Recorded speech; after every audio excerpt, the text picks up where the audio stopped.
Hey. This And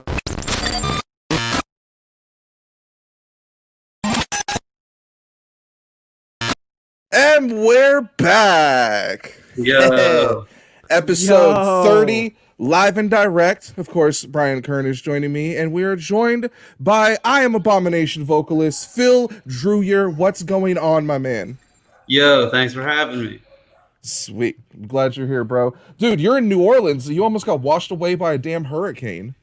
Yeah, it was wild. Like, it passed, the eye of it passed right over the city. It was the craziest sunset. Dude, yeah, I wouldn't mind checking that out, but maybe not the like hurricane and destruction portions of it. It was like a lot of wind. Yeah. Also got the classiest water glass too. Yep. Sipping It's on vodka Sprite. Oh, okay, so that's why. That makes sense. Yeah, that's why the ice cubes are in it. Sweet. Bryan, did you do anything fun this week? All right, cool. So yeah. Nothing too out of the all right, ordinary. cool. So moving on. Digested some of the new music, which was pretty exciting.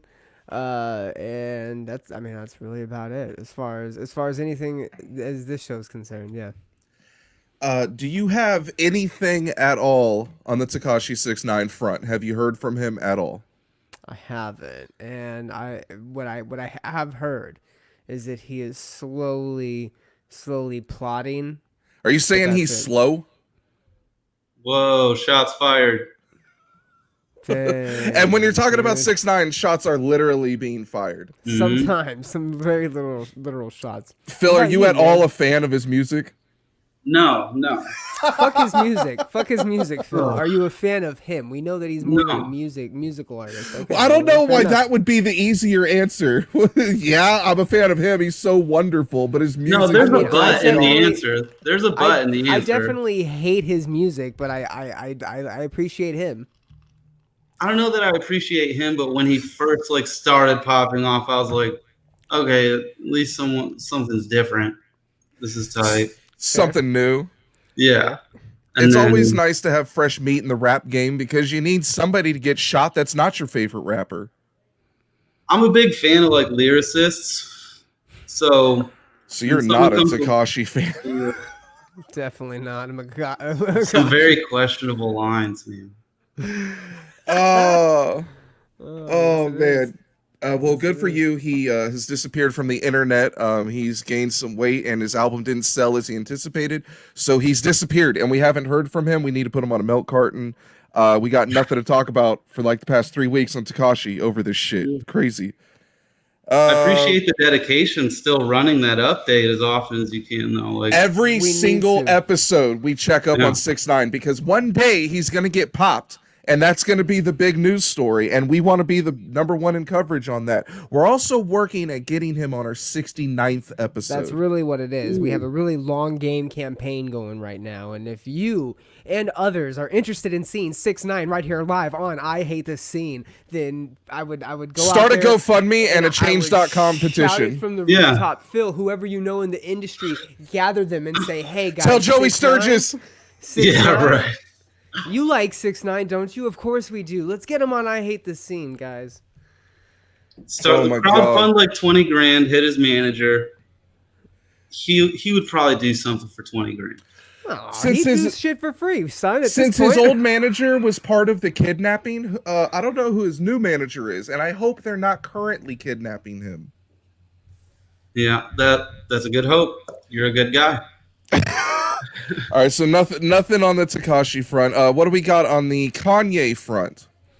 He got well. First of all, the unimportant shit. He got Kim a hologram. Who the fuck cares? But he was on fucking. Hey, hold on. You don't glance over that, you insensitive bastard. He got Kim a hologram of her dead father, Robert Kardashian, which of course is insanely creepy.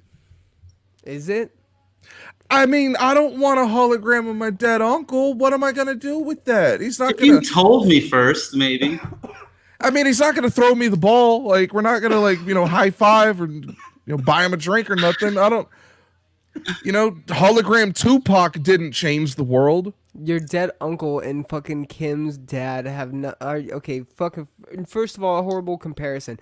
Second of all, it's the goddamn Kardashians. They do weird shit to begin with. You really think a hologram is the weirdest shit that they're doing? Come on. It's Oh Kanye. no, the weirdest shit they're doing? I don't. Nah, they're doing some super weird shit, bro. You'd have Doug Forsyth that. There's no way anyone's guessing. I would love to know what goes on behind closed doors with them, because a lot of people hate Kim and they say she's annoying or she's full of herself. I'm holding out hope that, like, you know, maybe like Kanye likes Kim because behind closed doors, Kim is like a super cool chick to hang out with. Wait, you know, I actually have hope for that, because I heard she works with Jason Flom on the Innocence Project. She does a lot of stuff with prison reform. Yeah, That's like, project, yeah. I mean, she gets dogged on a lot, but honestly, that's an admirable trait. And I keep up with what Jason Flom does. He's a really inspirational individual, and she's like rolling with him. So anyone who's in those footsteps, like, at least got to be on a decent path.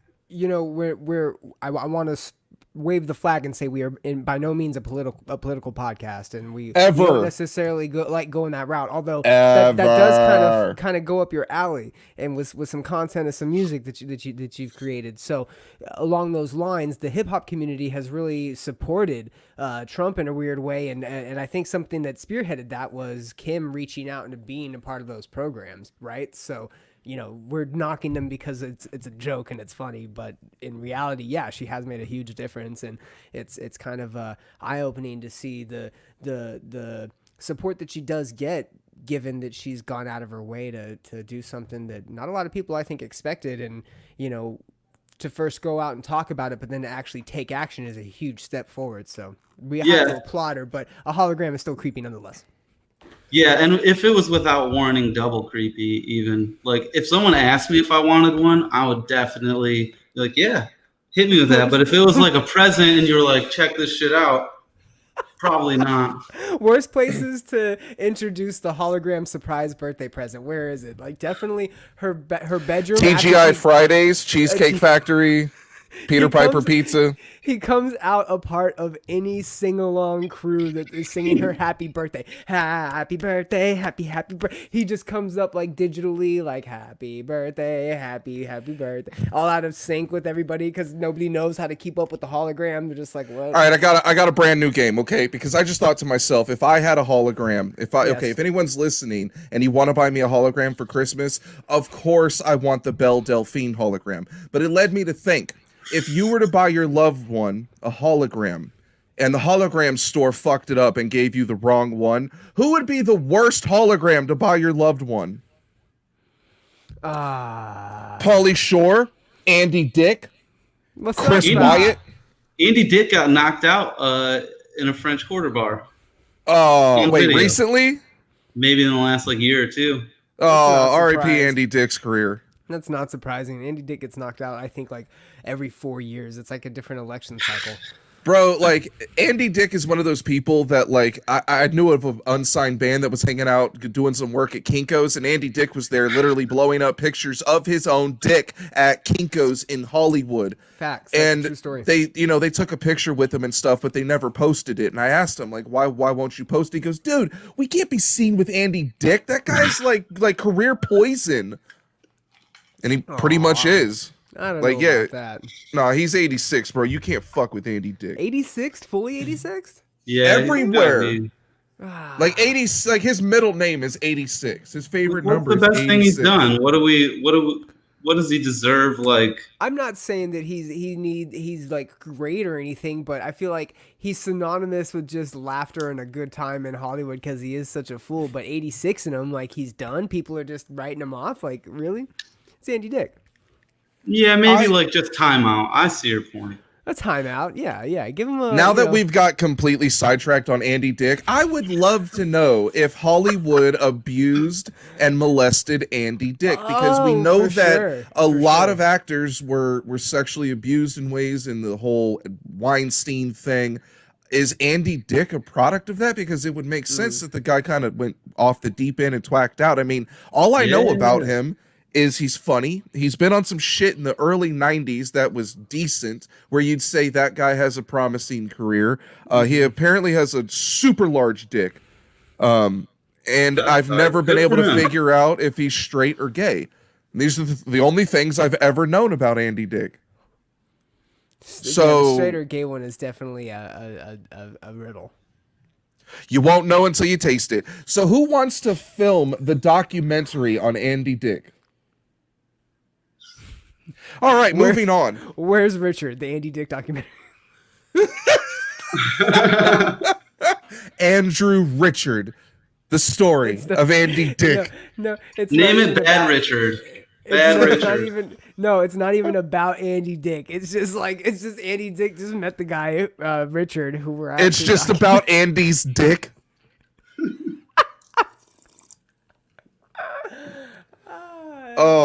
What did you guys? No more Andy Dick. Hey, he's not taking more than 5 minutes of our time. Let's go. Move on. Yeah, R.I.P. Andy Dick. Okay.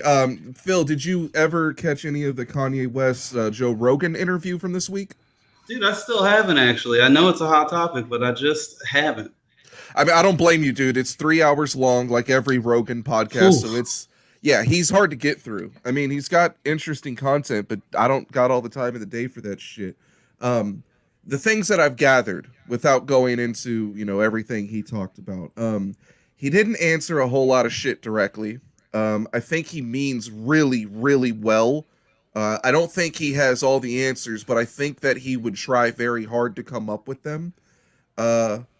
I found him to start talking like Trump, and that kind of freaked me out towards the end of it. But the main thing that I gathered from the whole interview that worried me the most is that he's so religious and so on the straight and narrow path that there's no way he's ever going to release any good music again. I don't see it. Like, if you look at all the things that were cool on the Life of Pablo album, there's no way he's going to be able to recreate that today. He wouldn't even say half that stuff now. I've been fucking with him since Through the Wire. Like, I watched that debut. I remember when they were misspelling Kanye as Kanye West back in the day. Oh, damn. I don't remember that. Dude, early days of Rockefeller, like when he first got put on. That Through the Wire song has a crazy story to it, too. If you're metalcore Twitter and don't know anything about hip-hop, go look that up. I'm not going to get too much into it. I have a whole breakdown on the episode, and he's got a pie chart. Its meaning in the context of reality 2020 right now today, and I kind of elaborate on it.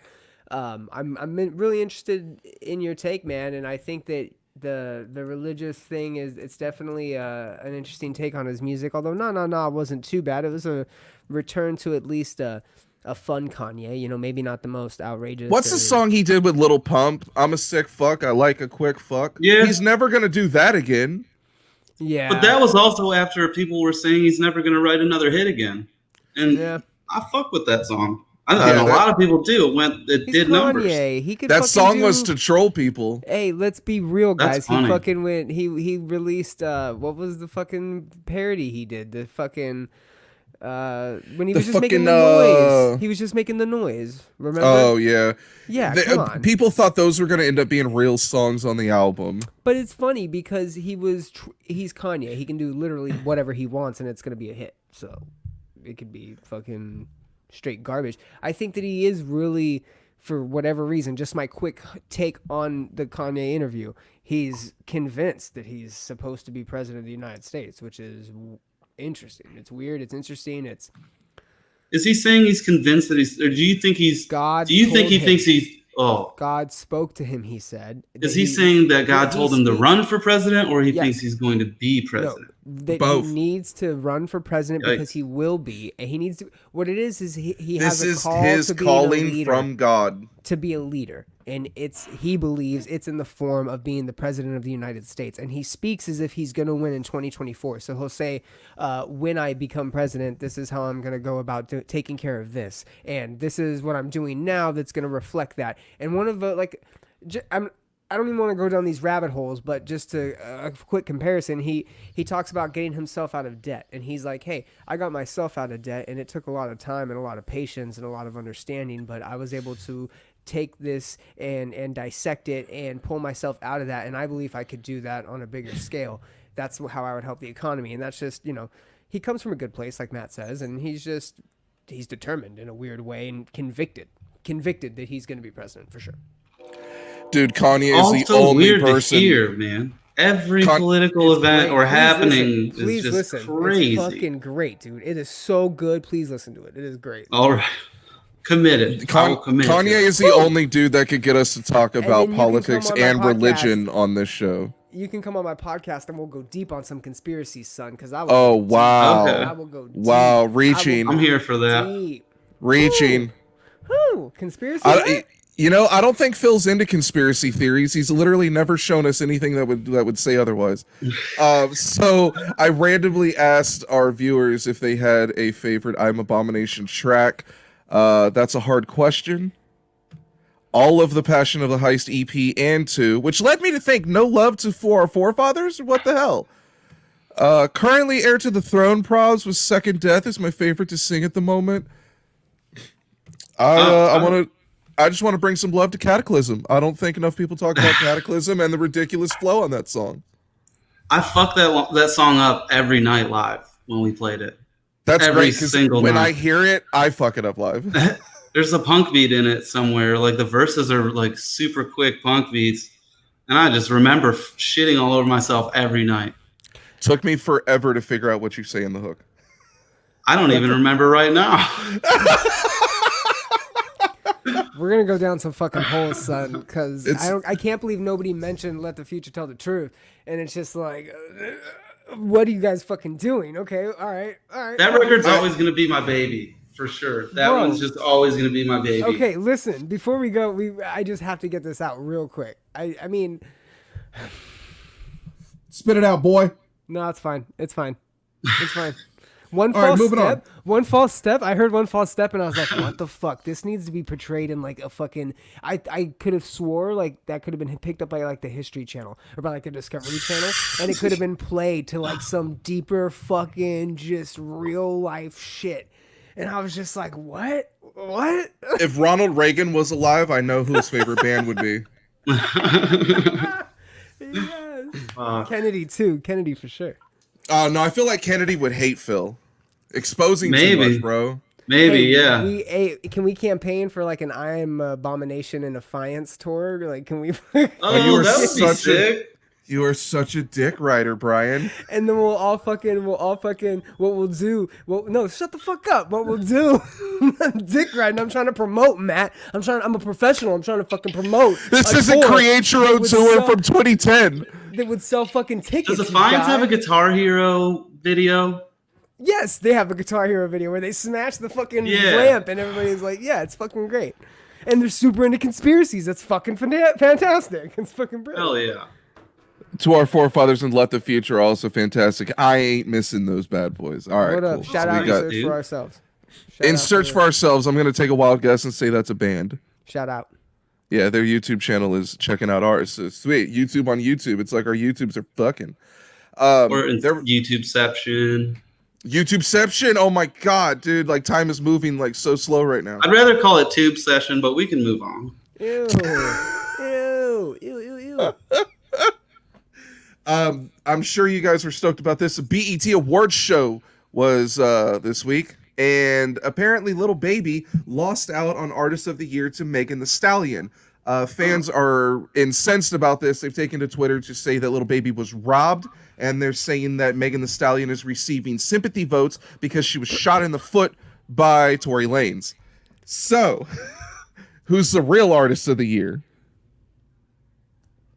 Like, are we voting? Phil, are you familiar at all with the rapper Little Baby? Yeah. Okay. I've heard a couple singles. And Megan, you know about Megan Thee Stallion and how she got shot in the foot? Mm-hmm. Phil knows about Megan Thee Stallion. Yeah. Phil's up to date. He knows what's up.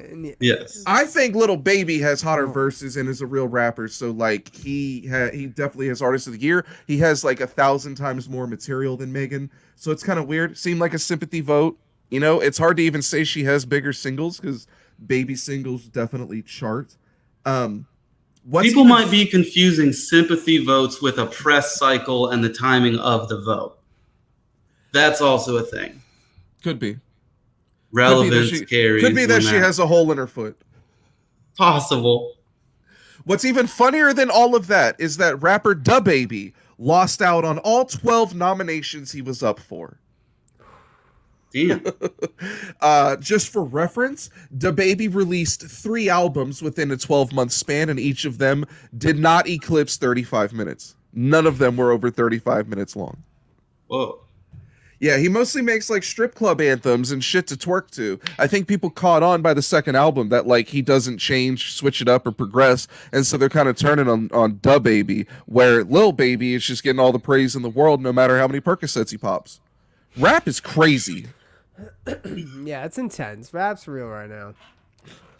It's like more of a dangerous. It's more of a dangerous place than rock for sure. Oh, it's fucking hella dangerous, man. It is dangerous, yeah, but it's not. I feel like that flipped like from the 80s to now. Like, I feel like rock used to be like way more fast paced. Like, maybe you're a huge star, maybe you lose your life kind of shit, to swapping places genre wise. And now it's always interesting in hip hop when like someone gets shot and murdered, because then it's like, oh man, it goes deeper, and then it gets into, you know, like gangs, and it gets weird. There's definitely been an OD increase in the hip hop game as of late, which is Juice WRLD, Mac Miller. It's unfortunate, man. You know, and then you look at Triple X, you know, and unfortunate too, of course. That's gun violence is crazy. The thing about rap that's different now is you look at what happened to Triple X, you look at what happened to Pop Smoke, and it's gang members on the outside that are like trying to, you know, rob them, you know, get a come up, and they're murdering these guys. I remember about 15 years ago, it was the rappers shooting each other. So it's like, I can't say it's any better. It's just strange, you know, because at least you understand why that rapper shot that rapper. I can't make sense of like, you know, robbing Extension and murdering him and all this other shit. Or the Pop Smoke thing really bothered me because he's such a fly artist that was on the come up. Such a petty. He was 21 years old.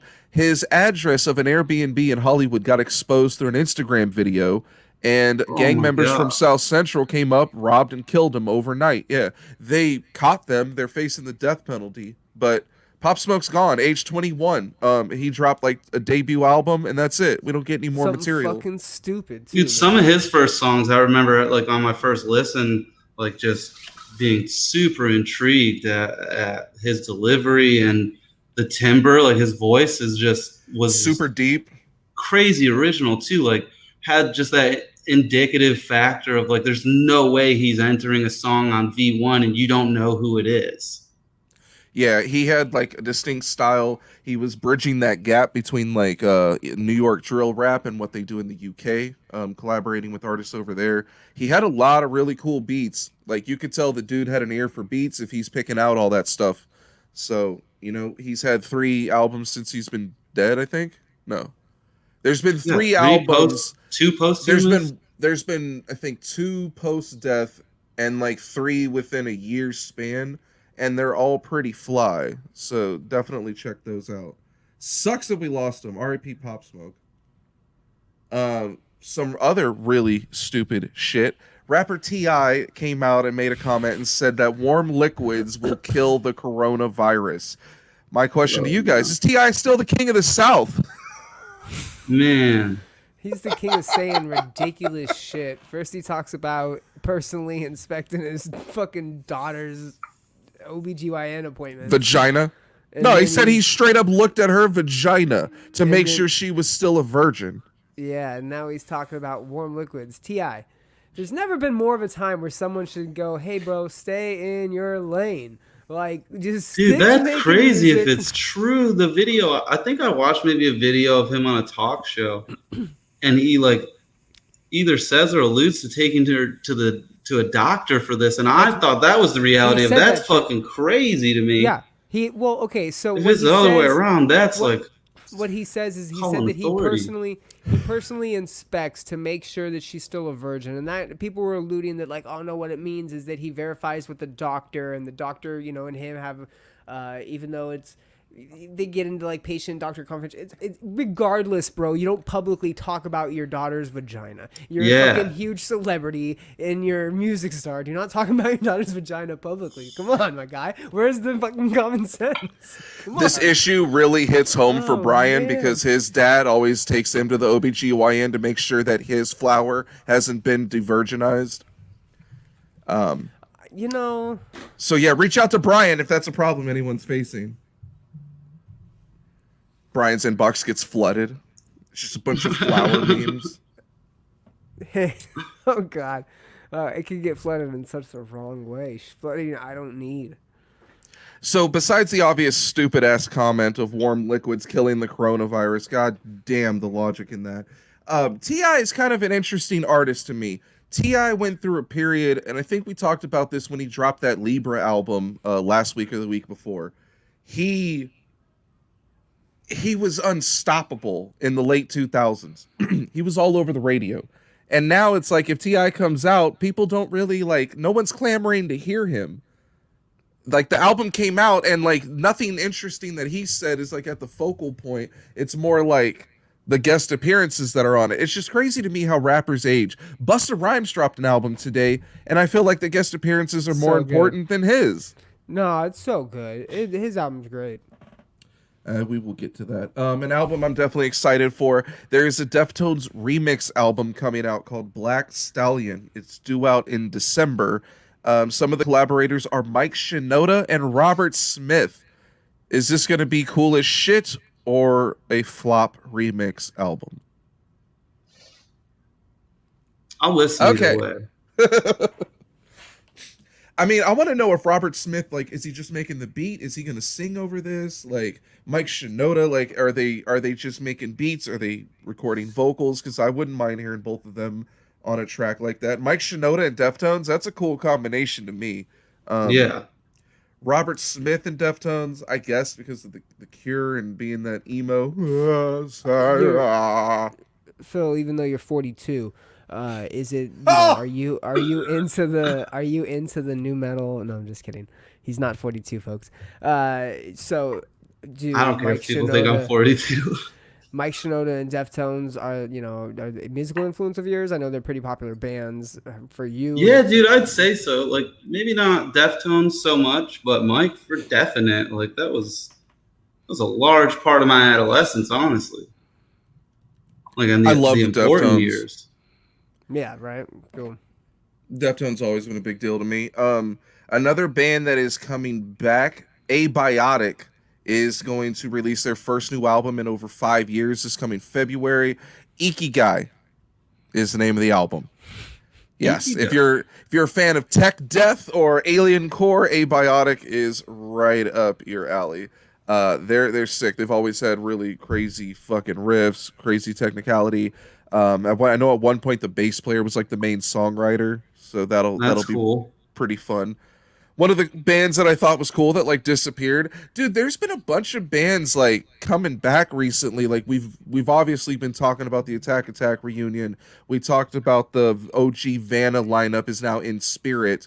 Now you're telling me Affiance is coming back. What else is left? You gonna tell me Drop Dead Gorgeous is gonna reunite next? Oh, son, what? I know. I wish. Iconic. That would be iconic. Even if they did, I don't think Aaron would join that band again. So there'd be no emo singer. Phil, a couple bands from our era that you would like to see come back. Oh, don't even get one. Lower Definition. Oh, they are. I know, but I was actually that was his first choice. Yeah, Lower Definition for sure. I've said it since we toured with them. They were one of our first national tours in I Am Abomination. They were so far ahead of their yeah, hell yeah.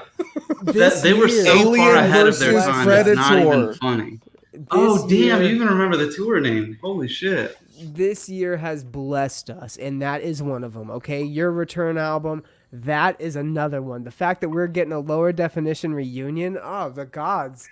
It's not. Are we doing the list? Because boom, Jameys Elsewhere. I want 3. Ooh, son. Oh, Okay, God. wait. Hot take. Give me hot Jameys take, Elsewhere hot over take, of Mice and Men. hot I would take. love new Jameys Elsewhere more than so many things in life right now. Hot take with Josh, not with hey. I love Aaron. Oh, I love Aaron. I love yo. Aaron Pauly, but he needs to stay in Of Mice and Men. We need to get Josh back in the band, and they fucking need to do Rebel Revive again. Oh, son, bring it. Let's go. Let's hear it again. Another one. Give it to me. Little hot Give it in to here. me. Wait, Keep it coming. Rebel Keep it- Revive, which is that before? That's the one that you were on with fucking the track that you've guessed. Oh, that was on Justin. That vocalist is Justin. I mean I was like, Justin. fuck. I apologize. What record I is was that? calling him Josh. Justin. Point is, I'm sorry, Aaron Pauly. You can sit this one out. We need new Jameys Elsewhere.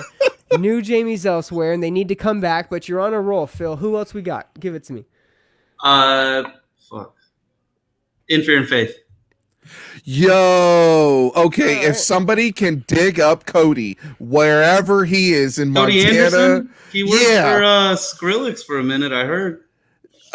If he did, that's crazy because the last I knew, he was doing like labor work and lived in like fucking some weird state. Like he moved away from San Diego. Damn, I'd be happy for Cody if he was like off in the middle of buttfuck, just cutting down trees and burning fires. That's what it seemed like. Seemed like he kind of left the whole scene behind. Yeah, a lot of he's people kinda do dude. that. I think what I remember of him, he seems like that kind of dude.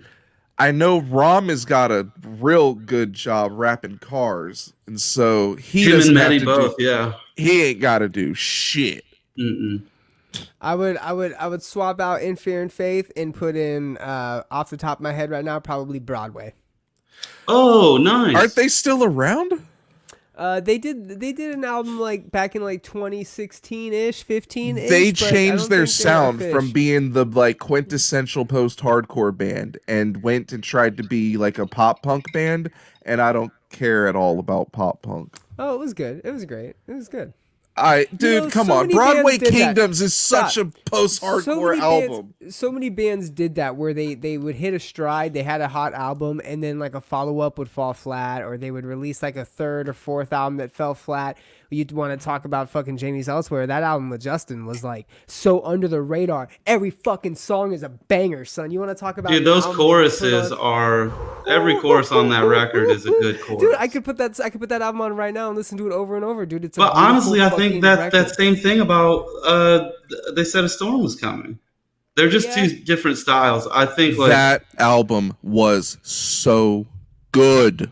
Yeah, it was. That was their breakthrough album for sure. Because Jameys Elsewhere is one of those bands, like, first off, they were signed to Victory when they, their sound was kind of like a Rise band, so I'm sure the label held them back at some point. But that first album, The Sinner's Cookbook or whatever the hell it was called, that album didn't pop. I don't know anyone who enjoyed it. The second album, They Said a Storm was coming Different with that vocalist on that changing album. of the seasons. They had some songs on there. That record Aaron- was insane. Aaron Pauly, a different vocalist every album. Aaron Pauly came in for They Said a Storm was coming, and I mean his vocal range was intense, man. yeah, he's have a that kind of crazy range. good singer. And Yeah, live man. too, like killed it every Of Mice night. and Men, he's taken Of Mice and Men to a whole different fucking level, Mhm. man. It is so he's done a whole different thing for that band too. But then again, you had the band of Jameys Elsewhere or whoever was left carry on with Justin, and that album I think is flawless. And the feature and then they had that female that was I don't know if that was Lights. I don't know who that was on that track, but it was just a great album, man. Good times. Dude, this is about to be a 3-hour episode. I'm telling you, right? No, it's not. I'm about to breeze through these album reviews. All right, Dude, I'm so old. I woke up at 6:30 this morning. Is that what happens when you're 42? Yeah, You're only dude. 42 in metalcore years. How old are you really? I'm 32, but honestly, I really shit. do from like friends that I have that are that age, just from touring, like I really feel like my body feels like it's 42. Like it's fucked up. It sounds The crazy road. when I It's the first start road. walking around in the morning. The road, dude. It's the road. All the heavy years of touring and, Yeah, and, man, and for the, sure. the alcohol and drug abuse and the Flintstone vitamin addiction, it all catches up with you. Then the fucking headbanging. Yeah, you gotta It's not a good thing to How many do. times Like, have you stomped and like jacked your head back and just fucking like, oh, now you're sore, bro. I can't headbang in my car. Like, what are you talking about? What are you talking about? yeah, it's I like am not looking forward to the day that I'm like at the doctor or the spine dude, chiropractor, and he's like, The spine so dude? how'd this happen, or how are you this fucked up? And I'm like, headbanging, like, because I'm gonna have to tell him like there's gotta be a plan of treatment, and he's just, I know the look I'm about to get, or like I'm gonna get a talking to or something. The spine dude is actually just the CEO of Spine Farm Records. I heard chiropractors were a scam anyways, that it's like a 2-hour class you take over the internet and you could be a chiropractor. I can't let myself believe that. I can't let myself believe that. No. Chiropractor is a fucking scam, bro. But listen, no. Yeah, big time. Sean Stasiak's a chiropractor. He's a fucking scam, dude. I need to feel like there's hope. You want a Rosti. What a Rosti is a Rosti will actually focus on your muscles and then a Rastafarian? No, stop. Shut the fuck up. A Rosti massage is where they massage your muscles and then they pull on you and they make adjustments and it's your muscles that pop. They That's what you pull feel on like. you. That's what it feels like when you'll like massage your shoulders and then pop them, or like when you massage your neck and then pop your neck. That's what that is. I don't know if that's for me. Maybe one time, because I'll try anything once. That's right. That's my guy. Yes. I wouldn't be excited about it. Well, I mean, I want one of those machines, and I want to be cranked around. Yeah, you do, baby. You do want to be cranked. Baby. There's also one of those like massage guns you can get with different attachments. Who knows what you can do with the attachments? Those are for sickos, though. Saw one at Best Buy. It was like $300. Worth every penny. Yeah, you don't need the massaging shower head. That's not for us, bro. I'm going to start the album reviews with the album I enjoyed the least this week. I hope these aren't necessarily friends of yours, Phil. Here we go. All right, so I'm going to start off with good old like Moths to Flames, No Eternity in Gold. Oh, man. Yeah, so it's heavy, it's aggressive. The production sounds more crisp than it has been in the past. Their styles and their vocals are the exact same they've always been. The album really isn't terrible by any means. Like, it kind of leaves me to question, like, do metalcore fans want progression from their bands at all? Because this is the same album 4 times over from the same band. I mean, you're not doing anything, like, bad per se. You've killed the formula, you know. I can't figure out if, like, Moths to Flames wants to be a beatdown band or Under Oath. Because it's like half the song is one and half the song is the other. He's always had like an Under Oath vibe to him. I just, it's always burned me up that like Moths to Flames can't nail the live vocals. And so when you continue to include them on the album, and I know what they'll eventually sound like, it kind of bums me out. Did you hear him in a Graceful? I did. I hated that band. Dude, beautiful single band they had with the big video treatment. Dude, nobody in metalcore or whatever it was called then, nobody was writing songs like that. Let's hear it. Nobody. It was a chance. Did you listen to the new like Moths to Flames? I haven't, but I'm stoked to I am stoked to listen to it. I'll definitely listen to the whole thing. And if anything, like I would say too, like what a career though. Like thank you. What full length is this for Chris? Because like he's got records and years in this, like longevity. He's a good dude. I know a lot of people that he is have a good high dude. praise for I've Chris known him Roeder. for a while, like not recently or anything like that, but he was, from what I remember, is a really good dude, like really sound business mind, and obviously hella motivated. He's his millionth record in. Fact. Yeah, he's very business minded, and Graceful and like Moths to Flames have both been his projects, right? And I think that this speaks to the effort and the work that goes into it. I think Dark and Divine, up to the point, which was their most previous record, was probably their best record to date. And this one I think was a solid follow-up. Is it as unique as Dark and Divine? No. Does it stand up to it? I think it does. It's a more aggressive album. I think Chris really has, not to highlight any weird thing, but he was pretty adamant about being in a Graceful and it being a Christian band, although not being a Christian himself, and that it was just for the sake of being in a Christian band because that's what was hyped and popular at the time, right? But when it comes to his vocal, you gain interest in a Graceful when Am Horace said they kicked him out basically because he wasn't Christian? It was like, oh, like this is like beef over faith, and it kind of made you go, well, I'd like to know what he has to say now in this new band. Because I remember being hyped on a Graceful for 5 whole minutes.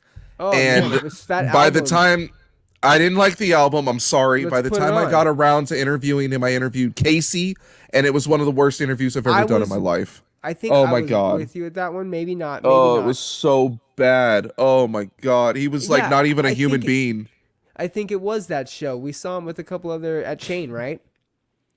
Shout out to Chain. Did we? I believe we did. I might have been at their show and didn't watch them. They had their merch booth set up outside where you would hang out in the smoking area, not inside of Chain. They had that's offensive. Along that walking path. Might have not been you, but anyways. Wow, that's like fucked up.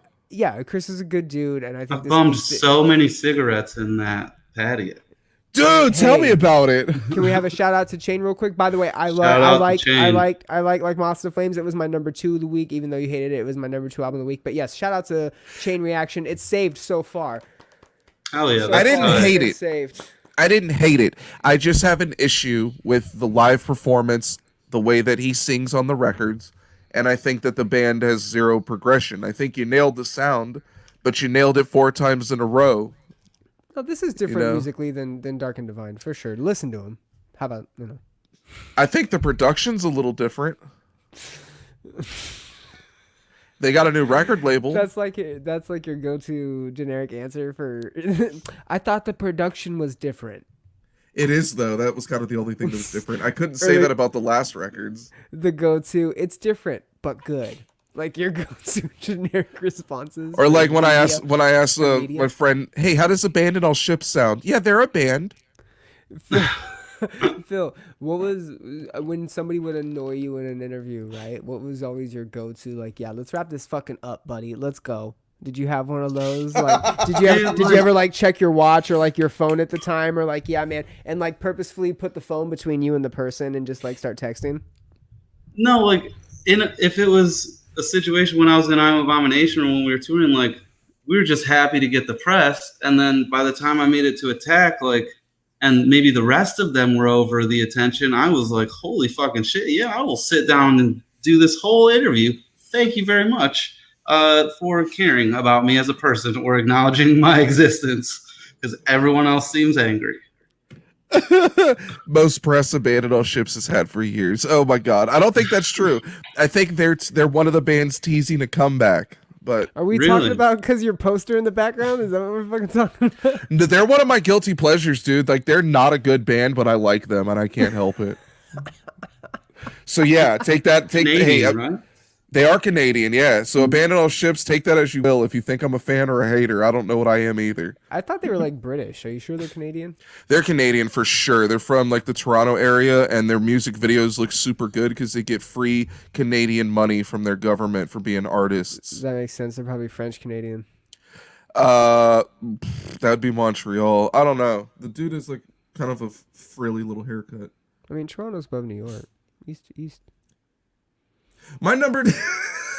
I don't have a number 3 for the week, so I guess I'll just attach it to Busta Rhymes. Busta Rhymes, Extinction Level Event 2, Wrath of God. Whoa. This is the sequel to 1998's Platinum Extinction Level Event. Busta's back in classic form. The voice has aged, but it seems like he really hasn't.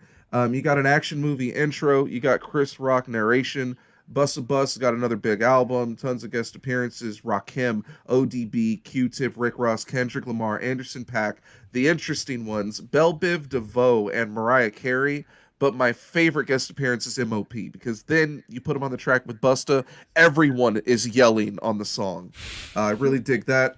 The album's cool. It's got some throwback vibes with the beats and the guests, but it's nowhere near as groundbreaking as the first album was back in 98. The weird thing is like with all the shit he talks about in the intro about viruses and the world ending, we're a lot closer to that being reality now in 2020 than we were in 98.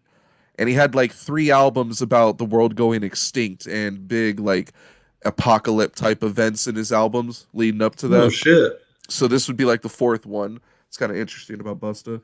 I didn't know this shit was coming out, so it caught me out of left field, but it's pretty cool. I just don't think he said a whole lot of interesting stuff on the record. Did you listen to it, Phil? I did not. Okay. I'm so bad at listening to music. It's all good. It's all. I just wanted to be kind and like not just start talking for the next 30 seconds and minute and a half and steal anything from you. So that's fine. Keep it to 15. I listened to it for during jiu-jitsu this morning and it was chill.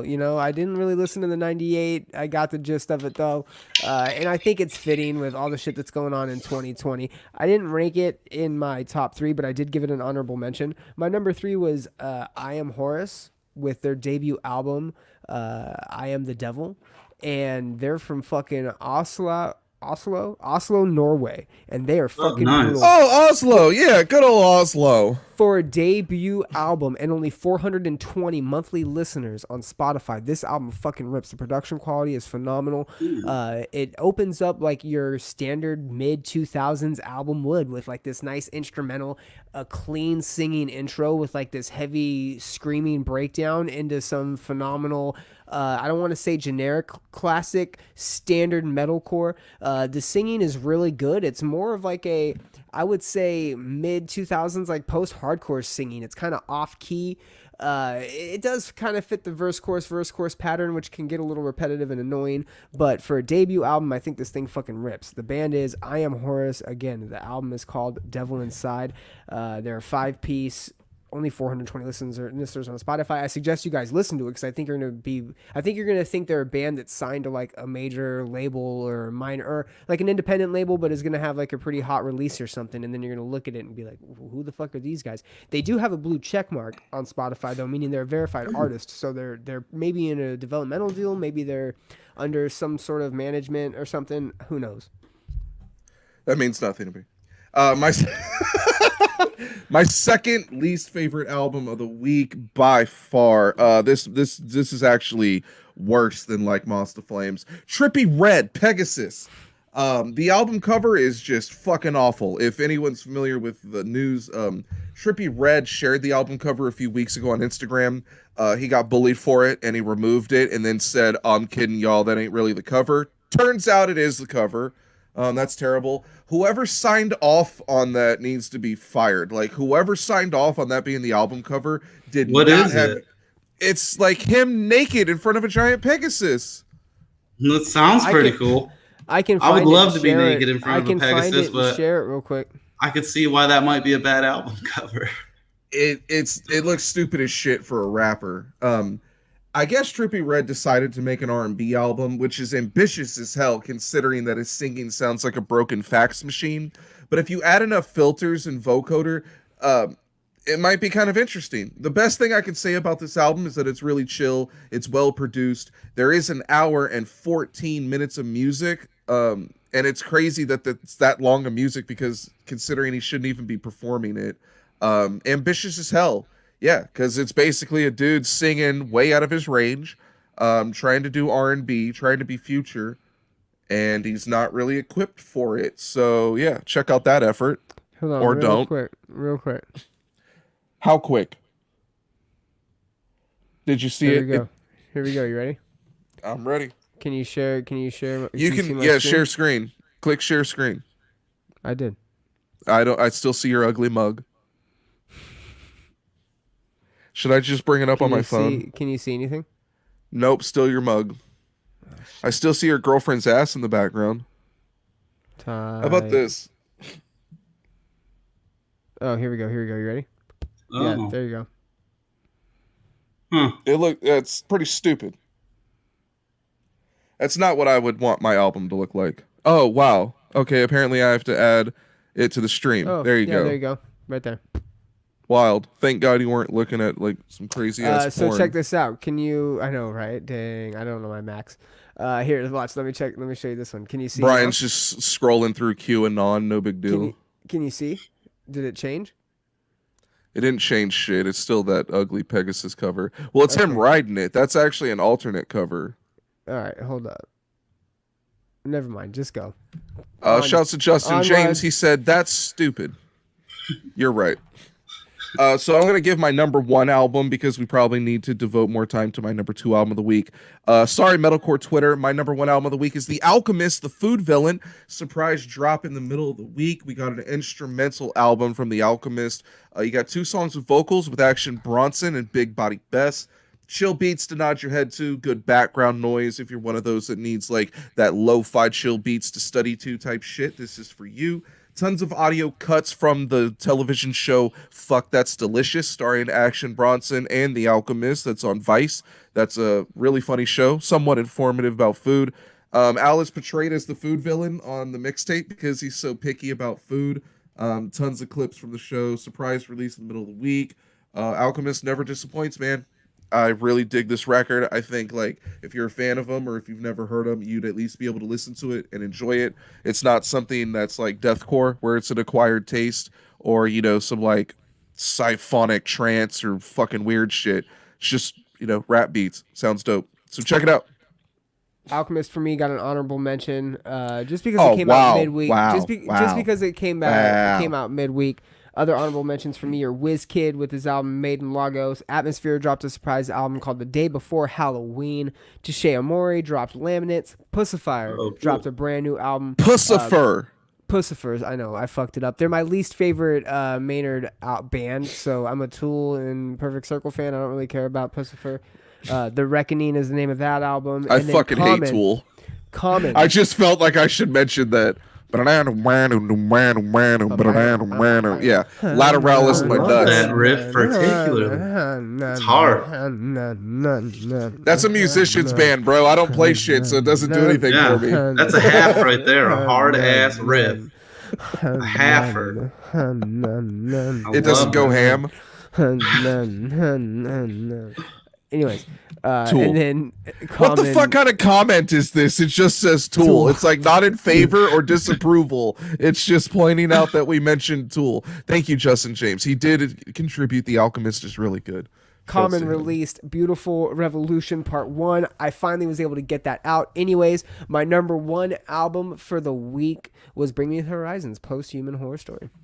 Haven't checked that out either, but I've heard really good things. Hey, and so this is my thing with the new Bring Me, right? Obviously, they're metalcore alumni, right? They at one time were the deepest, darkest you could get on the metalcore scene for a brief period, 2007 to 2009, right?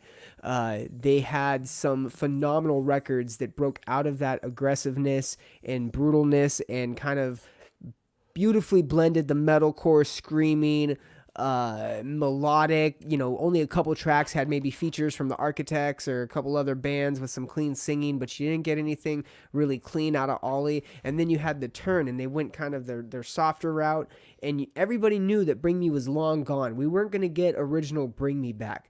This album, I believe, is their larger-than-life release. I think this can be attributed to their hybrid theory, potentially their Break the Cycle from Stain. This is the album that, released by them, is going to have the most radio play singles, or at least the potentials for sure. Obviously, it's got Amy Lee on it. We've got That's exciting. Yeah, fucking a phenomenal track, man. It hurt to listen to it. It made me feel like I was in high school listening to some Evanescence shit, oh, shut up. It was beautiful. But at the same time, I appreciate it because they've been transparent from the get-go. They're like, hey, we're done with that style of music. We're trying to be the best musicians that we can be. We're trying to be we're trying to just be the best for ourselves. And they have these interpersonal struggles that they deal with. This is a beautiful album. It's not by any means a like favorite of mine in the sense because I don't know, it's just it's weird, but it's a beautiful fucking album. And I think that Bring Me the Horizon has transcended whatever level they originally hit and have made a mark with this album, and that mark comes with impactful track after impactful track from start to finish. The feature with Baby Metal is done brilliantly. You know, I think that you have the O2 Linkin Park with Itch for the Cure, it's a short, brief instrumental, kind of like Cure for the Itch would be, and it's just this weird fucking it's this weird album that you wouldn't expect from a metalcore band, and we've seen them grow up and release this, and it's great. My album of the week. Okay, can I get my hater on real quick? Get your haterade flowing, sir. Look, first off, before you gotta do it in widescreen. You gotta do it. No, you know what? You know what? No, I don't even need to. I gave you widescreen, but God forbid I get one. Yeah, you know, you did. The reason that I read through and this review does sound negative on the new Bring Me album, it's because Bring Me has brought us 3 incredible albums where they continually got better as a band, grew properly as a band, and like I've said in the past, they've made the single best progression from deathcore, death metal that any other band has ever made, because now they're a mainstream band.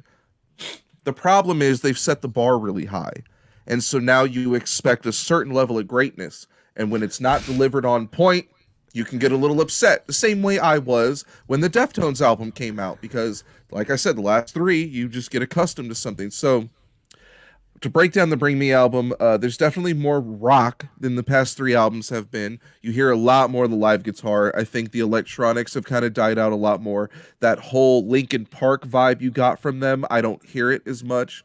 I can't say it's heavier or more aggressive, but it seems like the songwriting has peaked. Like they've kind of mastered hooks and choruses. They're a full-fledged mainstream band now, and it's nice to hear the few screams that you got on the record, because it's like a guest appearance from the old Ollie. I mean, it sounds straight up like 2007 Ollie Sykes about to kill you on Count Your Blessings. So I dig that. Cool. The problem I have with the record is that I can't say it's better than Amo, That's the Spirit, or Sempiternal. Okay, so that's the last 3. I can't say it's better than Count Your Blessings, and I can't say it's better than Suicide Season. So it ranks right above This Is What the Edge of Your Seat Was Made For, meaning that it's their second worst album they've ever done, which is a negative way to look at it. So maybe don't do that. The guest appearances are fun. I've been a big hater of Youngblood for a while. I think he's the most overrated artist in music, and he wouldn't even exist if it weren't for alternative press. So I don't want to ever hear him on a song. The Amy Lee collab really did nothing for me. I thought it was cool that you have Bring Me and Evanescence on a song, but there wasn't anything special. I think if they would have channeled that There Is a Hell, Believe Me, I Seen It, whatever that album's called, if they would have channeled that era and had Amy Lee on a feature for that style, would have been great. Could have been maybe their best song ever. But I wasn't feeling it. I think the Baby Metal feature might have been my favorite. I thought that was fun. The record's cool, but in the grand scheme of things, it's like so it's like my 2 for the week. I don't even have a number 3, so it's really just the other album I like this week. I mean, dude, where does it stack up on the list of best Bring Me albums? I mean, that's where I think that they've hit that mark. This is a different Bring Me. It's not to be stacked up. Bring Me's discography for Bring Me, I think, honestly, probably ended at Sempiternal. Holy Spirit, maybe. They're still called Bring Me, so it's not like a new band. I know, but let's be honest, you can't really match them up. It's a different, I don't even want to fucking say the name because you're just going to rip me for talking about him, but Thrice, you can't stack a Thrice catalog and go, what's their best album? They're all fucking great, man. You have the fucking post-hardcore era that lasted 5-6 years. You have the fucking, the indie era that was going for a while. Now they're like a grunge. It's just their phases. I think for Bring Me, what's most important to realize with this album is that they have what it takes to reach that upper echelon, and bands fucking pay attention. These were your road mates for a long time. They toured with you, and they, and I'm speaking to bands in our scene. They toured with you and were alongside you in a lot of pivotal moments. And now they've broken into that next level. If there's anybody to watch, and they've been praised for their business acumen for quite some time. When they were a do-it-yourself band, they were killing the merch sales, and they had do-it-yourself artists come out and create their merch for them, and that's what they were known for. They were known for hitting the do-it-yourself approach, and they've carried that through to the next stage. Their work ethic is phenomenal. They've made the adjustments where they've needed to, And come on, you can't hate this. This is a fucking phenomenal release. And Diddy rambles all the fucking time. I asked him a question, he didn't even answer I'm it. fucking right, dog. You know I'm right. Like you heard it, right? Like I asked him his favorite Bring Me album, and like to list them, and then he went on. Phil, we're gonna have a part 2, and you're gonna listen to all these fucking albums, and you're gonna come back on, and you're gonna tell me that I was fucking right, and you're gonna tell Matt that he can take. All right, next time call me on the blue phone. All right, blue shoe. Shove it, turn it sideways, and shove pink phone. It straight up. So I did ask you to list their albums because I think that does play a big part in this. Like, we're accustomed to greatness from this band. It's kind of like, and I don't like these bands. Their best album. There's a Hell's their best album. Wow, I'm not going to argue that. I like that album, but I don't hear a lot of people say that. I mean, and I'll tell you why. That's my favorite. I think people don't say that's their best album because that is a very transitional period where they are in between Suicide Season and Sempiternal, which are completely different records. They are. Season's phenomenal too. Those are completely different records from the same band, and that middle ground is equally beautiful. There's great songs, and I think that might be their most overlooked record. Fuck is hands down. Like, Fuck is with You Me at 6, very emotional. Yep. Yeah. Shouts to my ex-girlfriend. We listened to that song and cried in the car at the same time. But she also fucked all of 18 Visions. You Can we get ex-girlfriend back on the fucking show? Because I feel like... Yeah, I've reached out to her for comment and she hasn't responded, believe it or not. It's crazy, Very right? Shocking. It's super shocking. Should we get into the interview portion? Can we please? I got shit to talk to Phil about. Cool. I'm going to go ahead and run this from last week. I eat box if anybody's serious. I do. Yeah. You eat box too, Phil? Yeah, I do. Oh, Phil eats box. Yo, Phil eats box too. All right, box eating's going down. This episode of I Hate the Scene is brought to you by Eating Box, available at Chick-fil-A. Closed on Sundays for all you Christian motherfuckers. Their food's literally served in a box, so it's nice. Oh my God. Okay, so we're glad that we got Phil on here. We've been longtime fans of I Am Abomination. How has it been since releasing Passion of the Heist 2?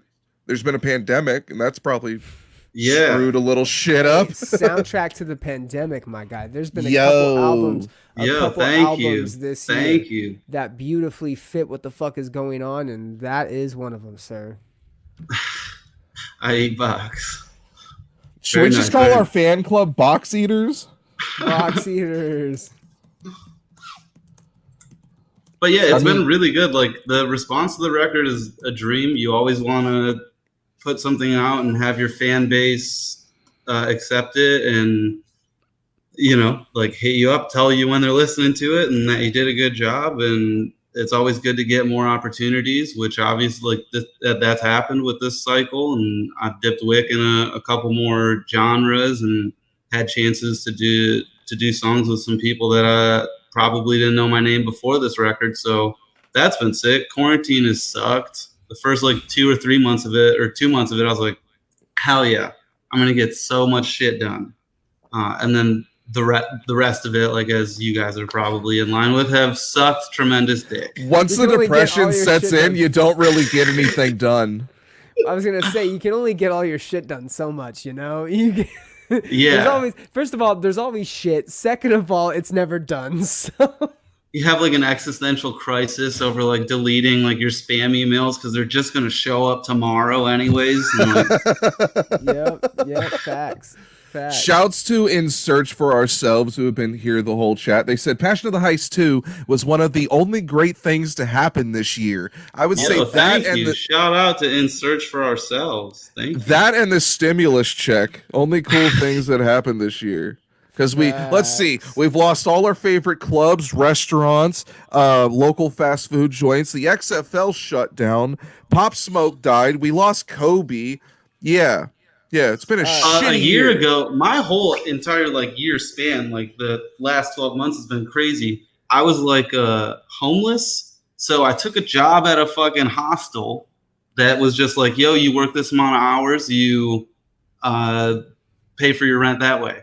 And then a fucking skyscraper collapsed right next to the hostel I was living and working at. The Hard Rock Cafe in New Orleans. It killed a guy. And they left killed his body there. More than a few people. That's also right down the block from me right now. It's to my left, my right. Inside scoop. I completely forgot about that. They had a crane collapse and it killed a guy, and then they left his body there because they couldn't retrieve it. And multiple bodies. No, the building collapsed because it was horrible construction. They added 2 floors in the middle of being in like a lawsuit over the foundation being fucked up. Yes, they were. So that happened. It was that way for years before it collapsed. Yes, dude.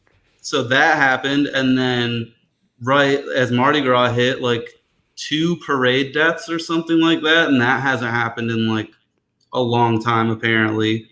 And then like right after Mardi Gras ended, pretty much quarantine was like a few weeks after that. And you were able to still put out a fucking album, son. Get it. Jesus. Get it. How do you go from homeless to dropping an album and living in the French Quarter? That's a come up. Hustle.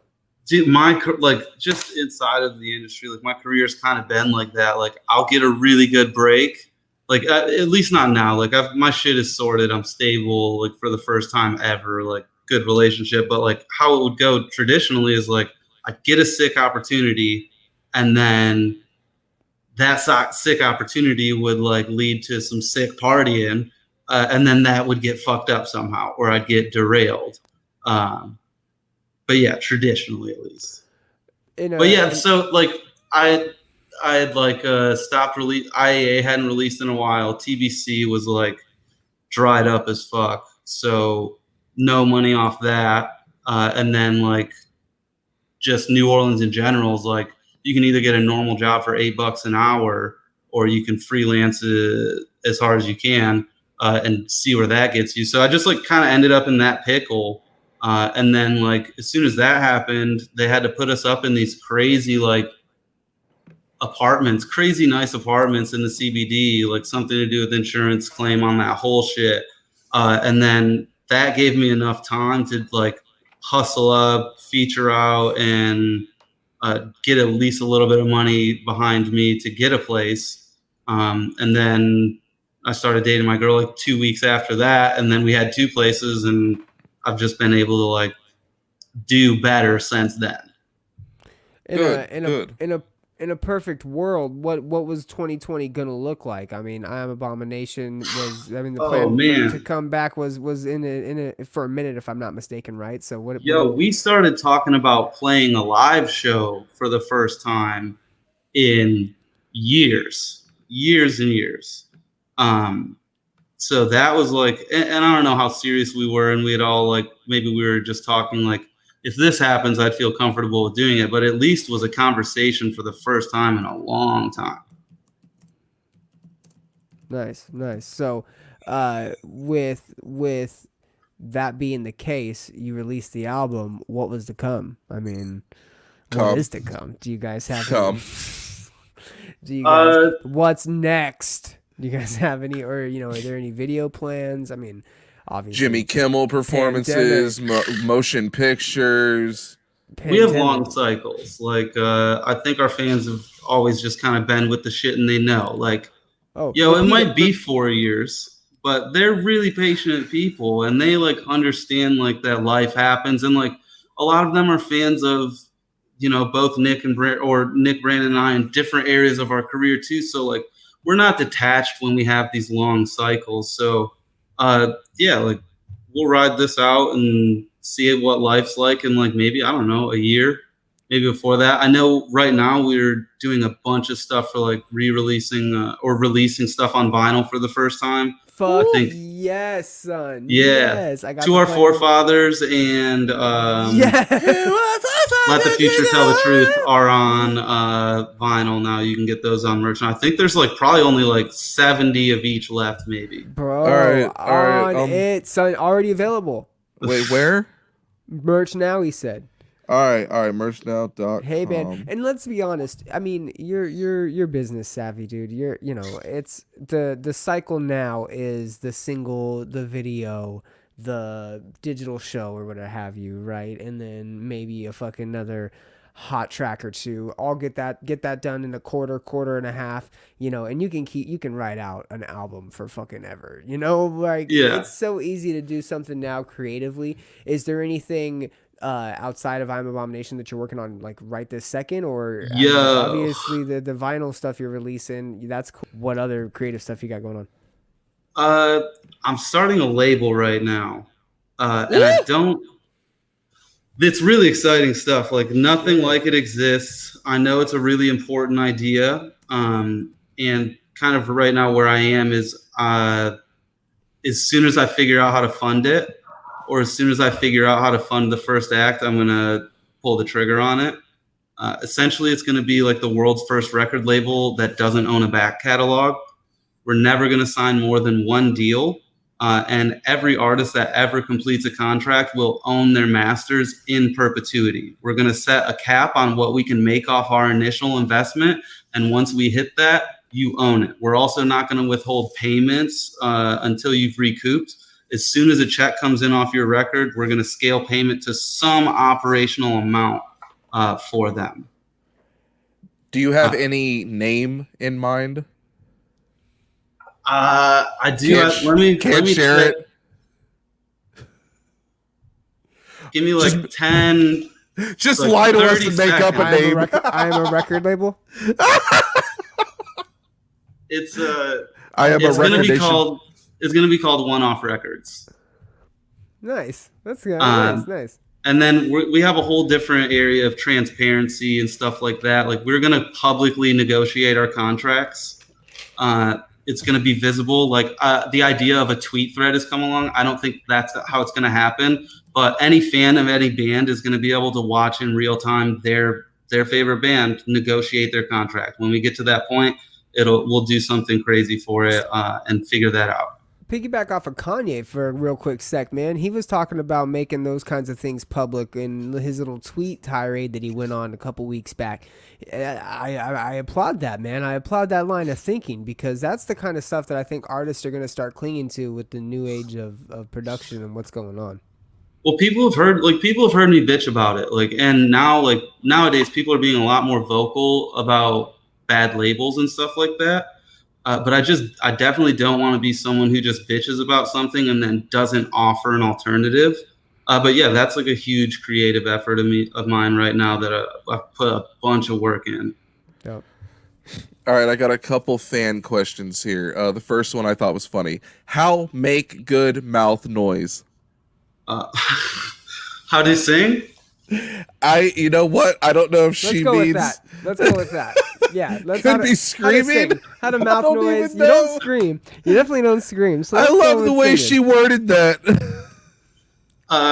Dude, just sing more. Listen to vocalists that are better than your current favorite band. Like even if they don't like resonate with you as much as your favorite band does, learn to sing a Polyphia lead.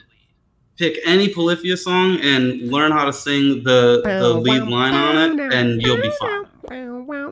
God, I love them.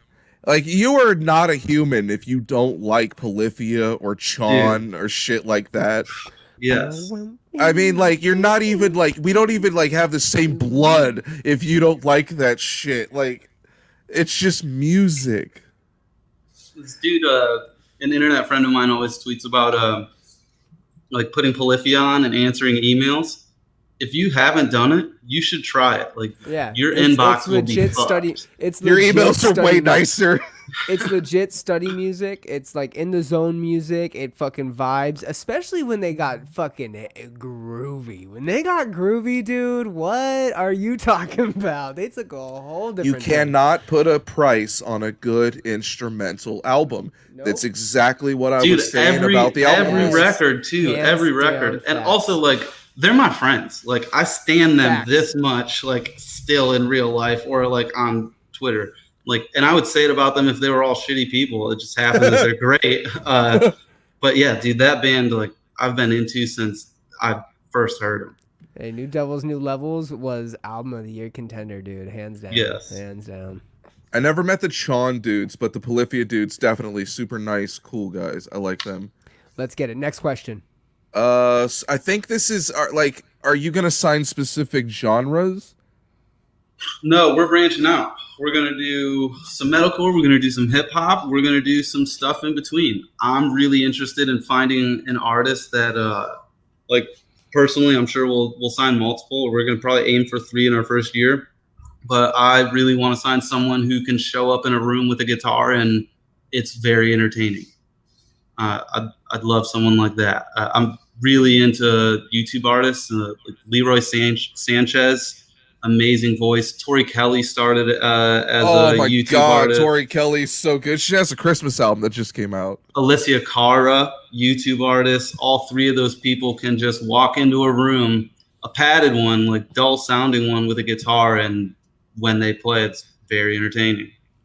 Agreed. I'm glad to hear that because I think like showcasing these we always call them scene bands, Warped Tour bands, you know, just this type of scene, this genre.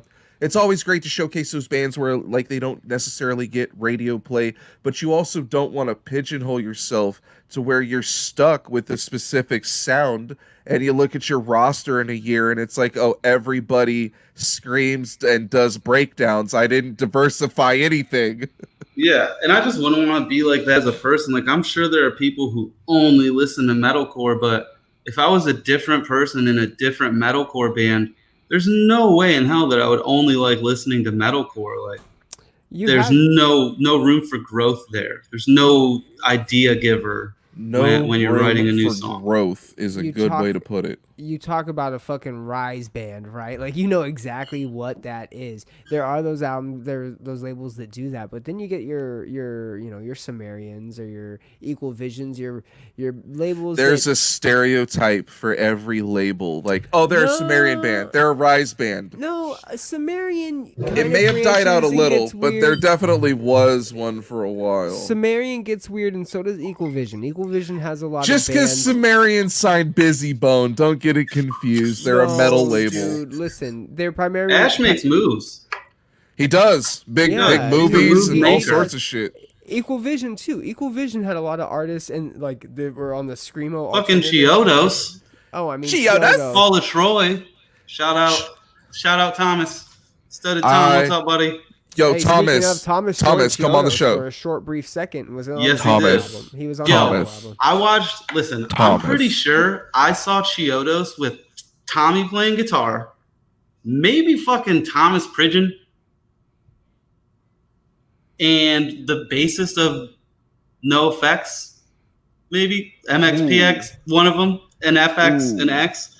And it was the craziest like metalcore set I've ever watched. I want to say that's like the Devil era. No, dude, I just fucked so many names up. I know Thomas was in the band. It was a Day to Remember tour. Are you talking about the Sounds of Animals Fighting? No. Oh. No, I'm talking about Chiodos literally had Thomas from the Fall of Troy in the band. On the Devil album. Yes, I just said that. But I don't know if he had the gentleman from MXPX in the band, but the gentleman from RX Bandits was in the Sounds of Animals Fighting. Hey, thank you. But fighting. It was an act. The pharmaceutical bandits, the RX bandits, or the pharmaceutical bandits. That dude was in the Sounds of Animals Fighting with Craig Owens for the album that they did together. Kind of odd that happened right after I hit the bong. If you've never heard the Sound of Animals Fighting, I got you, dude. I want to instruct everyone who is a fan of bands like Isles and Glaciers to go back and listen to the Sound of Animals Fighting. The first one, The Tiger and the Duke. You'll appreciate it a lot more. God, love that era. That's such good shit out of that. There was a time when Equal Vision, at least with like our group of friends, they had all the eccentric, like really good post-hardcore bands, like the Chiodos, Pierce the Veil with their debut that you had. Love Hate Hero. Yeah. Damn, Love Hate Hero was not on EVR. Yeah, they were. Yeah, they were. I'm looking it up. You owe me money if they're not. No, I guarantee you they were. That's why, or they might have been on Tragic Hero. You're right. That would make some sense. There were so many good bands on that label. Tommy at Tragic Hero. Oh yeah. Oh, they were on Ferret, son. Holy shit. Carl Stevenson. Yeah. Damn. Yeah. Didn't he started Good Fight and then signed you guys? Yeah, shouts to Carl. There's been some fucking amazing bands that has come through that guy's palms. Oh my god. Dude, he's an OG. And we were talking about this earlier before the broadcast started, and I said something about Nick Moore at In Vogue being like the first label owner that I got the chance to repair a relationship that got fucked up on understandable terms. But Carl, like, we never did. But honestly, like, in hindsight, like, good that he's a genius. He's great at what he does. His first band, or his band, was sick. And honestly, like, they upheld their part of the contract and did everything right. But I was so young that once I finally understood the contract is when I was pissed off, because it's just a crazy amount of shit you don't understand at that age, or like at that point in your career. Phil, I personally am excited to hear about this, like, rebuilding friendship that you've talked about, and you've brought it up a couple of times. Yeah, Nick Moore's a good dude. I like that guy. Yeah, I would have sent the same like text to Carl if I still had his number. But I hit Nick Moore up one day and was like, "Yo, like, you understand this is like not right, or like whatever." And he's like, "I mean, you did sign," and like, I think he learns a lot as a label owner too. Like I'm like one of his first people that ended up in a similar situation. He's probably only had that kind of situation unfold 3 times, but we like mended our relationship, and he like gives me advice now. Like, I hit him up about this, and he told me some what to do's and what not to do's. He's Nick Moore's a cool dude. I was a fan of Before Their Eyes back in the day, and when he started In Vogue, I reached out to him. I randomly ended up trading him my old Star Wars toys to his son in exchange for some Being as an Ocean CDs. So no way. That was a cool little trade. Yeah, shouts to him. In Vogue is cool. They're not a huge label. There's some talented bands that come through there. I do notice the trend that it seems the bands get more popular once they leave. But it's like, I can only imagine at that level, like, like you said, he's learning with every step. How much better could I fucking run it? I'd be making all sorts of mistakes. And I mean, even to his credit, then, like, he signed me when I didn't have a band. Like, that was even a contract that I took because I was homeless then, and it was either get money to have enough money to pay for a studio budget and live in that for 2 months, or a month apiece, or not. And I didn't want to quit making music, and we had talked, and I sent him some demos, and that's just how that one happened. Sweet. I got a few people asking about Nativ stuff. All right. Do you feel you were a key member in Attack /Nativ success? Nativ success doesn't really exist. That doesn't make sense. That's a weird question, because I mean, they didn't get off the ground to have any success or failure. And Phil, not coming at you a weird way, but Attack was their own animal, man. Yeah. You're your own artist. You came on as a part, and I think that people are indebted that you went out and did that tour and like were a part of that and cared like you did, right? But that's a weird, Nate. And I mean, honestly, I was gonna hit the elephant in the room before like you skirted around it. Like, I'm glad we're on it. This is a great. For the most part, like. Me joining Attack was like, that was the beginning of the end for Attack anyways. It was like Caleb leaving in general. That's the beginning of the end. The Fuck This We're Done tour was the name of the tour. Yeah. Like, oh my God. Fuck This We're Done, or Fuck This We're about to break up tour. Fuck This We're Out tour. Like, brilliant. Yeah. So like, honestly, like to not acknowledge like, either like I was a bad choice, or it was already the beginning of the end, or also like there's variables, like the song we released to announce me, worst possible decision ever. It's a straight rock song, dude. It's like I wasn't mad at ZZ Top, fuck Led Zeppelin, and Van Halen was there watching. I don't remember which song it was. No Defeat, son. Yeah, I'm proud of the song if it's not in the context of metalcore, but it's an 80s rock song that sounds happy as hell. So immediately after the fandom has to deal with Caleb leaving, Now they have to deal with who, one, is handsome as shit, and I'm the replacement at like 310 pounds with long pubes on my face. Like no one is happy. Pubes on my face. Yeah, oh no my god. Hey, Caleb is, if anything, Caleb is an example of a little bit of like maybe depression, but also like a little bit of hard work, because he at one time was pretty fat, man. Oh yeah, no, I know. Caleb I know. was fat as fuck. We started. God damn. Hope Caleb ain't watching. Fuck. Sorry, Beartooth. Caleb, my boy, I love you. You know I do. He's a you were wonderful fat, human being. You're a wonderful human being. Doesn't discard the fact that you were fat as shit. Okay, all right. We don't fat shame on the show, okay? Unless it's Billie Eilish. Phil, by the way, such you a look, dick. Phil, by the way, you look phenomenal, man. I noticed that Hey, thank you very look much. A lot healthier, a lot in better shape. Good job. I feel it. Good. Wow. All right, so we fat shame. Next, we're going to slut shame. With the return of Attack Attack, you have any hopes that the Nativ album may finally come out at some point? I have the answer to this one. I mean, so again, I should probably hit a disclaimer, like all of these events are my own interpretation of them. Like I hope people look into it, like maybe decide for themselves. I do have hopes that the Nativ record is going to come out because I'm just going to stream it on my Twitch tomorrow. Hey. I'm going to hang out for like 2 or 3 hours doing that. I did make every effort I could have possibly made to have it come out on good terms. I can tell you fucking no one's going to make money off of it. It's just going to be so that people can hear a record that people have wanted to hear for a minute, and anytime something else gets brought up, they bring it back up. So, I mean, I have faith that it'll come out. It's not going to be platformed or anything like that, but at least people who want to hear it are going to be able to. After hearing the record, I'm glad to hear you say that, because I think it's really interesting to hear and wonder what could have been. You know, you're basically getting an album that was shelved, that never came out, a band that never fully launched or became anything. You know, you guys didn't succeed or fail. It was kind of just canceled, aborted, if you will. I think the album's really good. I can't say it's like, you know, it's like perfect or anything. It's really cool. It has the Attack vibe.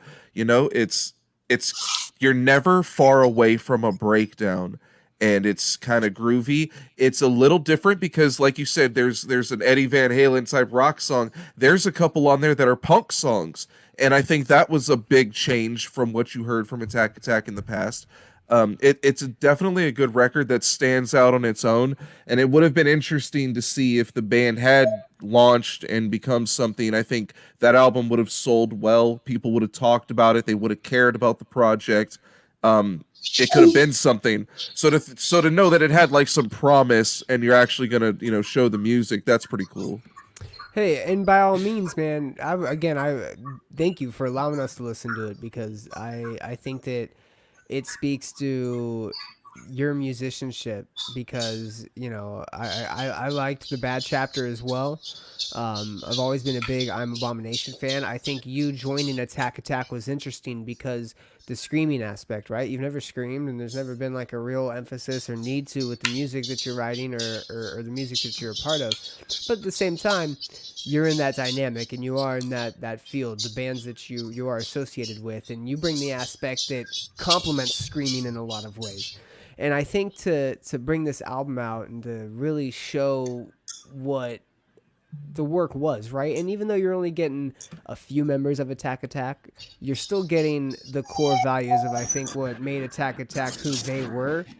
And again, it speaks to what you guys could have potentially had, and whatever's going on now, right? I know it might be kind of weird, but I think that it's a beautiful timing, if you will.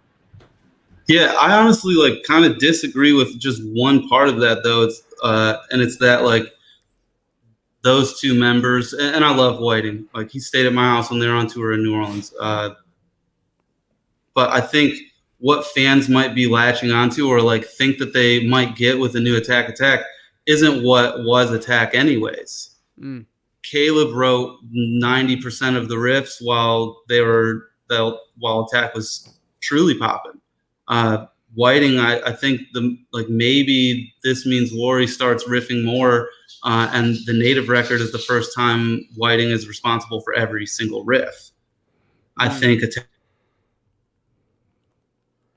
Records kind of happened with Caleb and making songs, and that being the thing. So I don't even know that necessarily what's left in that band is what was making the Attack that people miss.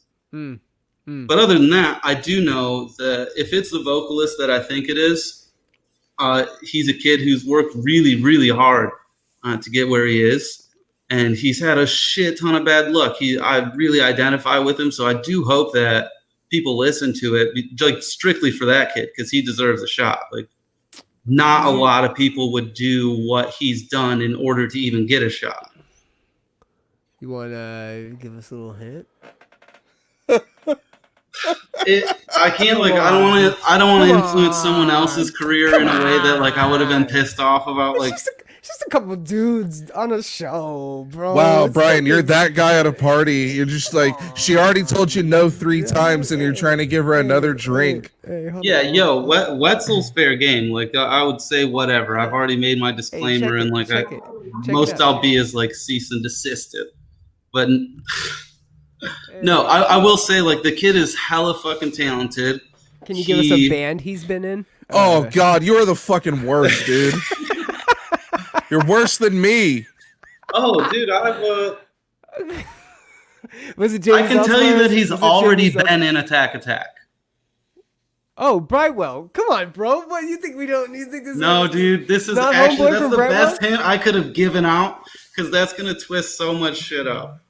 What? And hopefully help them. Yeah, it's a technicality, but Johnny Frank?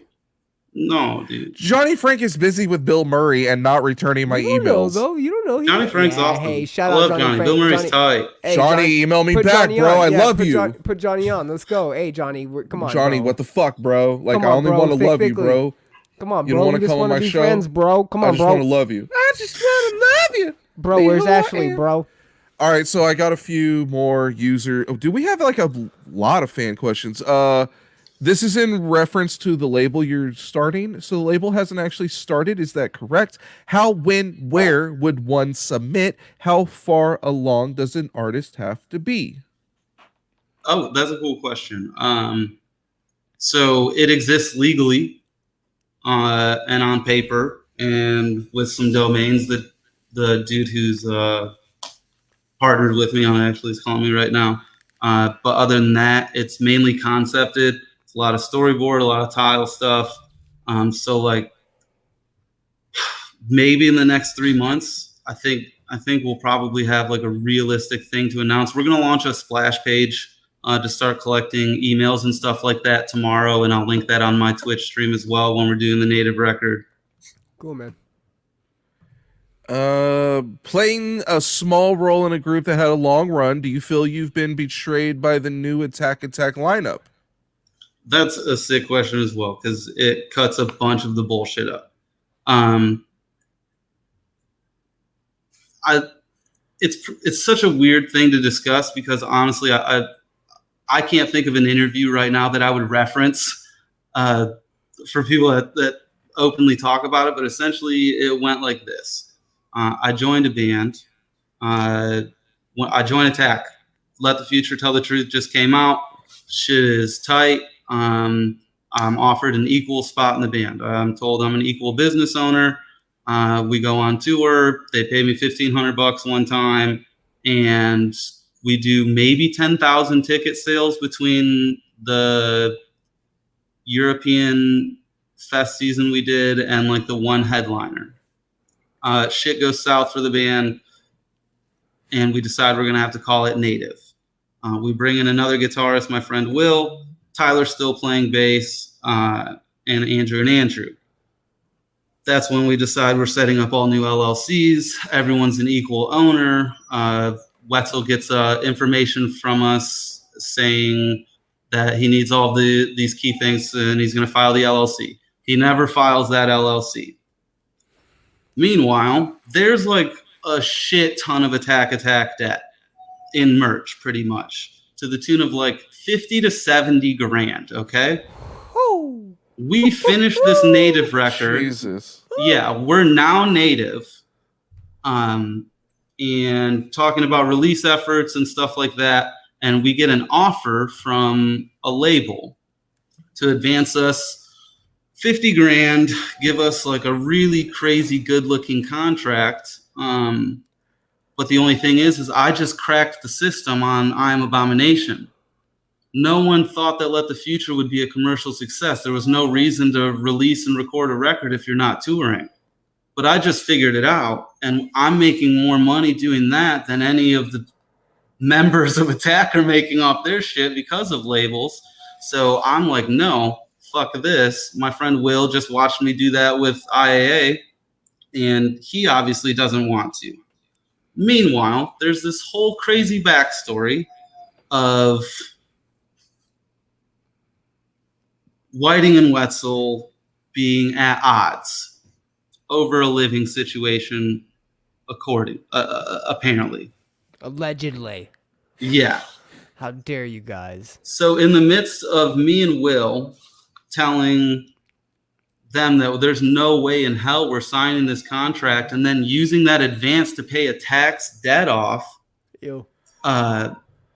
There's this whole conundrum of the Andrews getting into a fist fight. So that really happened? I personally don't even know if it really happened. I don't know if it was that or a conspiracy or like a plot, you know? If it was a conspiracy, then I Am Abomination would have already sang about it. Right? No, I wouldn't. I really try to not drag like my other members into this shit. Dude, because they're just tired of my shit. Like they don't like that part of this stuff, and so I would never. But yeah, so we tell them we're not signing. In the midst of that happening, like they have this fist fight. They can't live together anymore. And meanwhile, dude, people are taking like thousands of dollars worth of guitars. Like before I left Ohio to come back to Michigan, we're like selling Attack gear to go buy weed. Like the structure of the band is like falling apart and assets are being lost. Like, if I may, they were very liberal. We interviewed them. We don't say that word.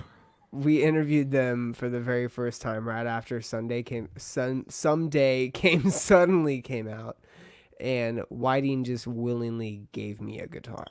Yeah. Yo, he gave you a black Schecter because the strap locks were broke and he didn't want to fix them. Yeah, that was the craziest shit ever. Nobody does that. A heart of gold. I fixed that guitar and jammed it for a hot second. Yeah, Whiting is a sweetheart, heart of gold. So it's like really weird but also him and Wetzel are like they've been ride or die since get-go, you know?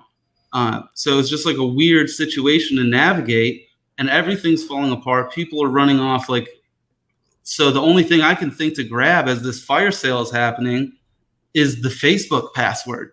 Everyone else is fighting over physical things. And I just thought like, well, even if I'm in a neutral situation, I'm just going to lock this up real quick. Oh, shit.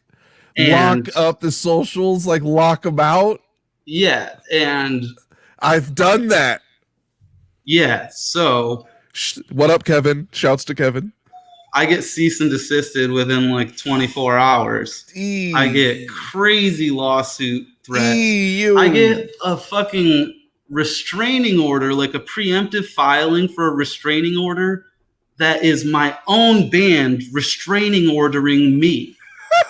Like the LLC name that I'm supposed to own as a restraining order on me. Outlandish.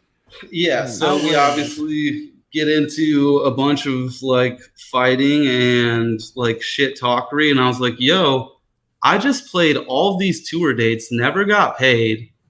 You guys sold hella merch at every one of these shows that I'm supposed to be an equal cut in. We're paying off your old debts. You won't let me not sign a contract now to pay off your old debts. Still haven't been paid. I just recorded for like 6 months of my life, pretty much. And we gotta, if you guys are dissolving this, like we gotta come away with like like an equal ground here. We have to do something that's in everyone's best interest. And they pretty much just like legal feed me and threatened me with like destroying my career and losing a sum of money that I couldn't afford to take a chance on then. So I just shut the fuck up. And honestly, I wish I wouldn't have done that then. And I just would have said my piece then, because now, like, I told them the last time we talked, like, I'm not going to forget about you guys doing this. Like, if it's years down the line and you try to pretend this doesn't happen, I'll lockjaw again, just so at a bare minimum, people know what the fuck happened with the band and I can stop being asked. Jesus. So, okay. And it's crazier. Like, to get crazier into detail, like, yes. The thing that's, gosh, and I know Whiting doesn't regret a single bit of this. The thing that started like the disagreement that they staged this fight on is that Wetzel's condo was like the band condo, and like we lived there when we were rehearsing. Whiting lived there most of the time. Whiting moved his girlfriend in, who I think is now his wife. Congratulations, White. Never a good move. And the mother of his child. Congratulations, White. Never a good move. Yeah, but he moved it in there. And then apparently she brought a dog. And then apparently... Never a good move. Oh my God, shut up. Apparently the dog shits at the top of the stairs. Never a good move. Wetzel steps in it at 3 a.m. after a very terrible day and calls me screaming. He's like fucking super irate. Did he think it was your shit? No, I'm in Michigan when he calls me about this incident with him and Whiting. They're in Ohio. You went all the way to Ohio from Michigan to take a shit at the top of the stairs. How dare you? So wrong like move. we get off the phone and he's like messaging me on Twitter, and I'm just like doing like the bro thing, like, yo, like calm down, like our actions or our reactions are the only thing we can control. And he says some like, I'm not going to quote him because I'm not trying to get fucking defamation of character lawsuited again or any of that fuckery. God. But he says some shit to me that I'm like thinking like, dude, do I have a like responsibility to call the police? Because I definitely have to at least call Whiting right now. And then in that amount of time, fucking they've fist fought. And then everything's locked up. People are having a fire sale with this. Fisticuffs, let's go. Yeah, pretty much. I want to know who won. Oh, Whiting for sure, bro. That fool looks like Wetzel was taller. It's honestly, that's a tough call because Whiting's not afraid of shit. Whiting looks like Whiting had the attitude of the band. Yeah, and he looked like he fucking got jacked like Shia LaBeouf in that "Just Do It" in that video. That's what fucking Whiting looked like he would do. Yeah, and then like full disclosure, before like I told him like I was just gonna go ahead and release this record and not monetize it, and also like do some press to let people know exactly what happened. Like I reached out to them and I like told them like, yo, how about we just release this record, or you give me the rights to the record for the year of work I did or the tickets you never paid me on or any of that, and we call it cool. And that was like a non-option for them. Because I've been in this situation before. I've had, like a million MySpace friends back in the day and definitely threatened to delete my friends. Was locking them out of the social media accounts the only course of action at that point? For me? For you. Because I know when I think back, I'm kind of like, maybe I didn't need to do that because it didn't matter in the grand scheme of things. For me, because of the stories that I'd been hearing. So I'm in Ohio, like for rehearsal for Europe, and I'm hearing stuff about like how Wetzel runs his shit. And I'm hearing crazy stories. So before this all happened, I'd already been briefed on like multiple people had come to me and been like, yo, be real careful, dude. Move real easy. Because, like, I know people who know people who know people who have gotten really fucked over, hypothetically. So that shit was all in the back of my mind. So, like, when something really intense like this happens, like, I did immediately assume the worst. If I'm an idiot and I fuck that situation up, if what I assumed is not the case, I just hand you the password back and, hey, sorry, shit was crazy. Like, nothing malicious happened. But that obviously wasn't the case. Okay, a lot of drama. This is a nail biter. I have popcorn. I feel like I might have to go grab it. All right, lot to unpack. What do you think what do you think ultimately was the nail in the coffin that made it so that Nativ never got off the fucking ground? Obviously the fist fight. That's what it was. And that's it. I've played the chess game out for this situation. Like, it could be them, having the dumb idea to stage something stupid. It could be them not having the restraint to not punch your band member. It could be my own inability to like go about that situation in a mature way when I was that age. I'm still pretty sure I'd do, if it was presented to me, I'm still pretty sure I'd do the same thing today, but you can't say. Is there anything preventing you from bridging that relationship kind of like you did with Nick Moore? Yeah, and that's him. Like, when I heard that they were coming back, even though I said, like, I tweeted about it as soon as it happened, like, I still hit Whiting up directly after that, and I was apologetic. Like, I hit him up and I was like, yo, I'm really sorry if my saying something like, hurt you and blank in a way that like is going to impact anything. Like, I don't think of you like that. And like, if you want to have Wetzel reach out to me, like, I think we could probably come to an agreement. Wetzel chose to ignore my calls. He chose to ignore my manager's calls. He chose to ignore me asking him to get in touch with me through Whiting, who was responding at the time. So like, I made every effort. Like, I made every effort to be like, to do it quietly and to have like this unspoken bro code of don't tell people who should know what's happening. Your tweet definitely caught my attention. I mean, I can relate to that mindset, that attitude. So that's why I kind of looked at it, chuckled, related.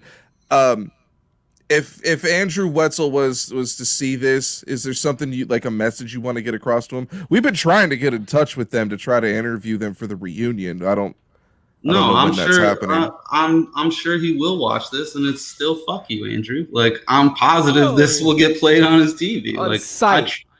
I tried to be an adult, man. I try to be a real good boy. I had a lot of people who are definitely adults who have big boy jobs and act responsibly, like, advise me through this situation. Like, dude, you need to make this effort. You need to make this effort. I know what you want to do, but you definitely need to be an adult here. So like, I tried. Would you be willing to come on here and debate him? Whoa, bro, when the fuck have we ever done a debate? I would pay you for that. All right, well, we do need the money, so I guess we have to do that now.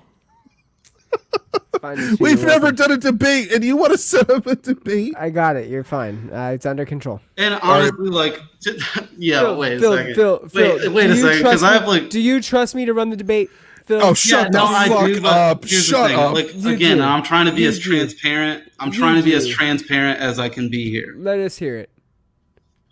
Like, my goal here is to like address this now, do what I said I was gonna do if no one would like, hear anyone out, and then leave it there. Like, I would love to like schedule dates and talk about and unpack everything that happened, but like at the same time now, like, I'm finally lucky enough to have my name or my voice in the ears of some people I've respected for a long time, and I've gotten some opportunities that I've really worked hard for. So, I mean, just full disclosure, like, this part of my career, I really am going to try and be more quiet. Like, it's not necessarily my favorite thing that, like, when I felt fucked over by Good Fight, like, I was super vocal about it on the internet.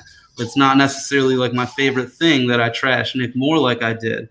But at the same time, like, it could be considered a little of my style, because I realize that people are very afraid of that happening. I don't know where the fear and transparency comes, but when other people like have attempted to use it on me, I've always been in the position of saying, fucking go ahead.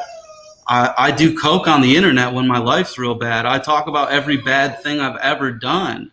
Like, so you telling people about a practice of my own in like an industry like that I've been in for 13 years isn't going to scare me. But the people that does scare are people who have gotten members trying to quit a band to sign off on all of their future royalties so that they don't have to be responsible for a debt that the band had when they were in.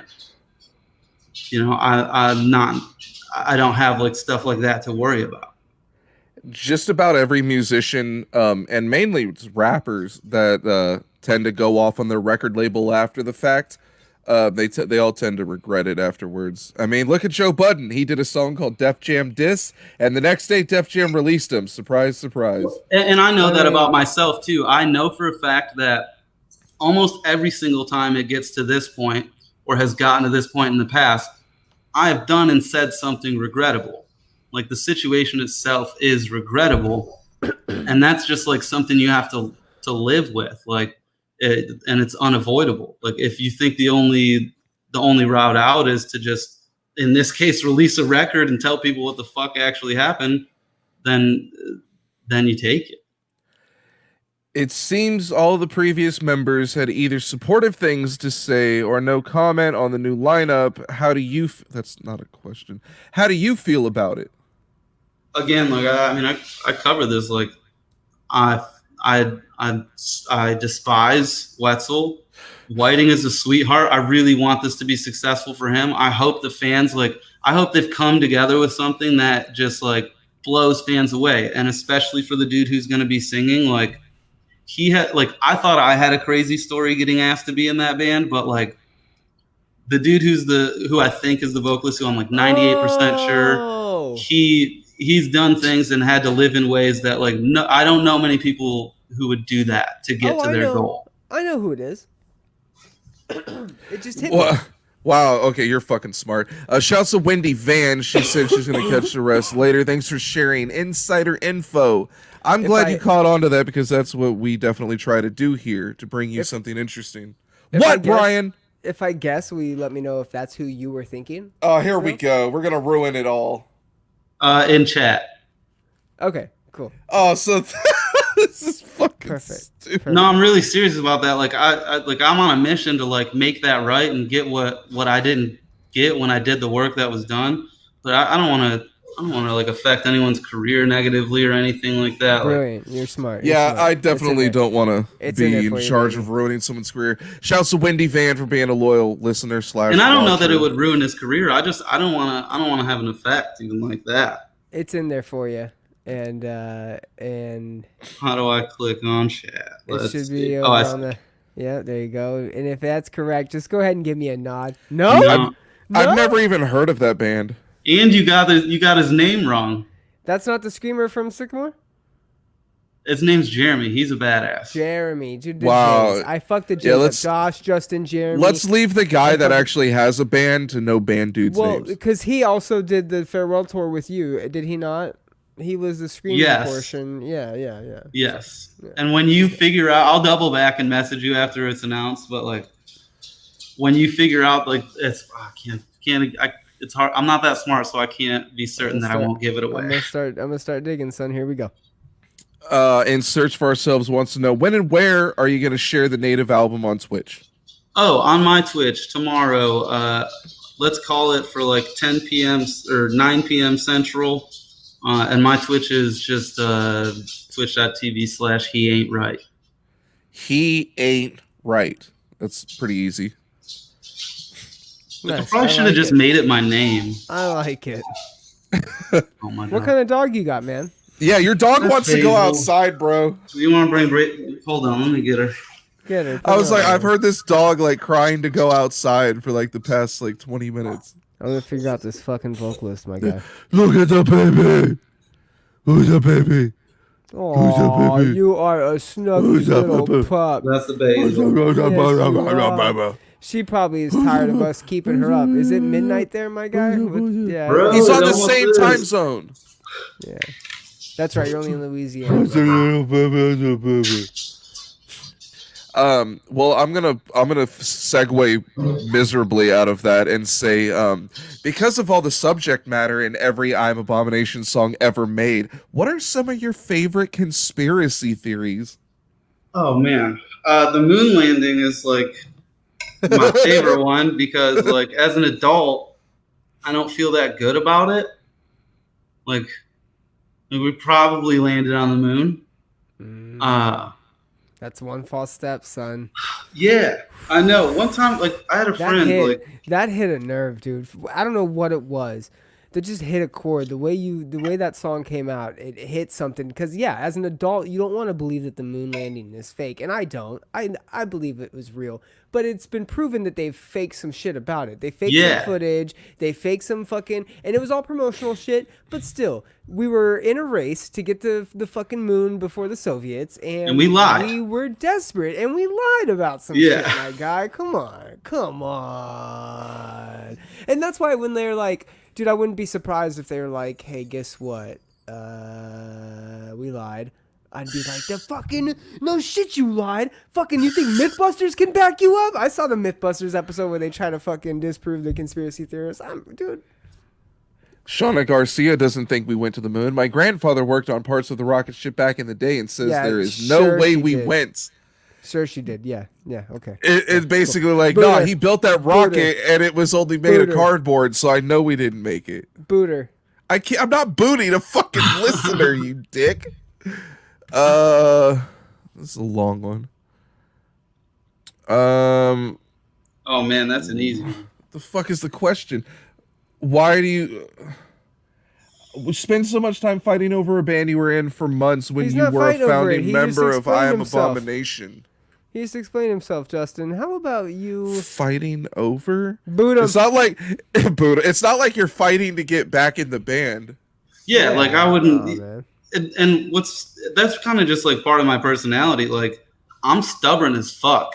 Like if you fuck me over 4 years ago, 5 years ago, and you try to just act like it didn't happen, and we still have something that we didn't settle, like I'm still gonna settle up with you. And if they go away tomorrow, like even in this kind of situation, if they went away tomorrow and they came back in 5 years and I was fucking retired and working at Target or Hot Topic, I'm gonna go after it. Maybe not now, I guess, since like I have an end game and I'd rather just people hear the record and enjoy it. But yeah, like I don't know if they were asking why I'm so dedicated to like the topic, it's because I worked really hard. I played to a lot of people that paid a lot of money for a lot of tickets and never got paid. And then like this thing that I was really proud of just got snuffed out. And that's that hurts as an artist, and you carry that for a while. Valid. It's a valid point. It is. Very valid. Any more listeners? Shit, I'm trying not to go like super crazy questions. So you're willing to forgive Wetzel, or you were willing to forgive him, but you aren't now. Dude, if he hit me up tomorrow and was like, man, some crazy shit you tried to do to make that right, you're a fucking idiot, I hate you, and then was like, let's mend this over, we could talk about it, tell me why you're angry, I'll tell you why I was mad, and we'd hash it out. At this point in my life and my career, dude, I've seen so many people lose good friendships, like that I would have made nothing of it if he accepted what I'm doing. Just as I would accept that whatever he did was like his best chance at making it, and that he was in the situation of it's either him or me, and he decided it had to be me. Like I'd be fucking cool with that too. I know that this shit is like that sometimes, more often than not. I mean, it's difficult to not get into the band genre. Ever considered going solo? What the fuck? Hey, boot this guy. No, listen. I'm happy for this because one, I do have a solo project. It's called Octave. It's like R&B-ish, hip-hop-ish. There's only a single out. I'm gonna dive more into that next year. And two, like, I have trouble with bandmates because I'm hard to work with. Like, self-admittedly, I know that about myself. I'm neurotic. Like, I am very detail oriented, and I will do crazy things to make good stuff happen. So like, I kind of get that about myself too. Like, but I am also going solo. So we've come up with this theory that like dope frontmen and bands tend to have shitty solo records. I'm gonna reference Corey Taylor and Haley Williams. Their bands are awesome. You can't really, have any complaints about Paramore or Slipknot. But then they both released solo CDs this year that were fucking terrible. Yeah, they were rough. Don't disappoint us, Phil. Don't go that route. Hey, R&B's always that's always nice. You do see some people go that route at Johnny Craig. Have you ever had the urge to sing like Scott Stapp? I've done it. But I mean, for like the rest of your life and your career. Can you? Oh, dude, if I keep having to sing so far out of my range, I'm going to sound like him by the end of it. That's unfortunate, man. I am I'm probably down like 2 full steps, 4 half steps, like from Jaw Dropper to now for sure. Dang. Hey, are you going to do more Jaw Dropper remakes or redos outside of Heir to the Throne? Or I think it'd be really sick to just retrack that whole record. That would be honestly do. Dude, hey, I'm a fan of that. That's the thing to do now, yeah. Like mainly who the produced vocal, it? Joey Sturgis. Well, there you go. He lived in his garage when we recorded that with him. His bedroom was like a sheeted off corner. I wonder if he just walks around his house and goes, "Damn, Chugs paid for this." Dude, I hope he does. I've been at like the part of Indiana where he grew up is like very different than the life he lives now. I'm happy for him. Is it Connorsville? Yeah. I haven't been to Connorsville, but I have been to some rural parts of Indiana to pick up the bandwagon. Shouts to Bowling Green, Indiana, middle of fucking nowhere, tons of conservatives and racists galore. Bandwagon headquarters is out there. And it is a wild place. You got no cell service, man. It's got to be tough to come from an area like that. I always wonder, like, nobody lives here. Like, how could there ever be a band from here, Yeah. I mean, fuck Prada. That's where, like, Prada started. Well, maybe Dayton. Ohio, Dayton, right? yeah. Dayton, meth capital, yeah. Shitty area. I mean, Chiodos is from Flint. Fucking shout out Flint. My bassist, like, had been into Chiodos since, like, they were playing local shows. They came out to fucking our neck of the woods in California in 2005 and played a Halloween show, and it was fucking fire. Damn. I love Chiodos. No, me and Brian went for people for a while. Me and Brian went to Best Buy and said, "Yeah, we want the new Chiodos CD." And what did the girl tell us? Something about how it was called Chiodos, and I was like, no, it's not. It's called Chiodos. And she's like, no, it's not. And I was like, yes, it is. And I just walked away. I was not. She was like trying to be cute, and I was not in the mood for it. I was like, no, it's not. Get out of here. Like, Brian was about to catch a hashtag Me Too case right there. I was about to spin kick her. I was about to open. Whoa, yo! Spin kick this episode of I Hate the Scene is brought to you by not spin kicking women. Yeah, not abusing women since forever. That stupid broad. Anyways, Matt, what else? God do we got for damn! Phil? What else do we got for him? Oh, we can't. We have a limit on how many times we can call women broads. That was the first one for this episode, dude. We're good. We're within it. Son of a bitch. Is there going to be a Passion of the Heist 3? Is there going to be a To Our Forefathers 2? Is there going to be a Since 1876? No. Damn it. I do know that like the ideas that we have talked about are exciting. They don't have to do with an old record. I know for a fact that if there are concept nerds out there that really like that side of us, you're really gonna like whatever that turns into. I'm pretty sure the storyline is written. Our bassist, like, he writes all of the lyrics, and I'm pretty sure he's like 2 records ahead of us. Dang. Yeah. I'm about it. Fuck. Is it going to be kind of like, I mean, everything you guys have done has been somewhat conspiratorial. I'm assuming it's going to follow suit, right? Yeah, dude, I bet. I would be willing to bet. Maybe. Probably. Fuck, dude, I'm so amped. God damn it, dude. Your guys, that there's not many albums that kind of come out of nowhere that I'm really excited for. And Passion of the Heist too, man. You guys, you just got something right with that band, being honest, Thank you. And I think that there's something refreshing about it. And, you features from relevant people. Like, you guys didn't go anywhere. You guys just fucking stuck around and did it your own way, and that's kind of nice. Same with Let the Future Tell the Truth. I think that kind of came out of nowhere too, and obviously you were doing Attack in that time, and that whole thing was going on, but yeah, man, there's a little niche there, and I fucking love it. And your guys' just consistency with just everything, the whole entire. Thank I love you, it, man. So I'm really stoked that you did this interview with us. I appreciate it. Where can they find you in all your media, man? And obviously I'm Abomination, but you and Octave and your solo stuff. I hang out on Twitter most of the time. It's just twitter.com/Phil Druyor. Instagram's the same.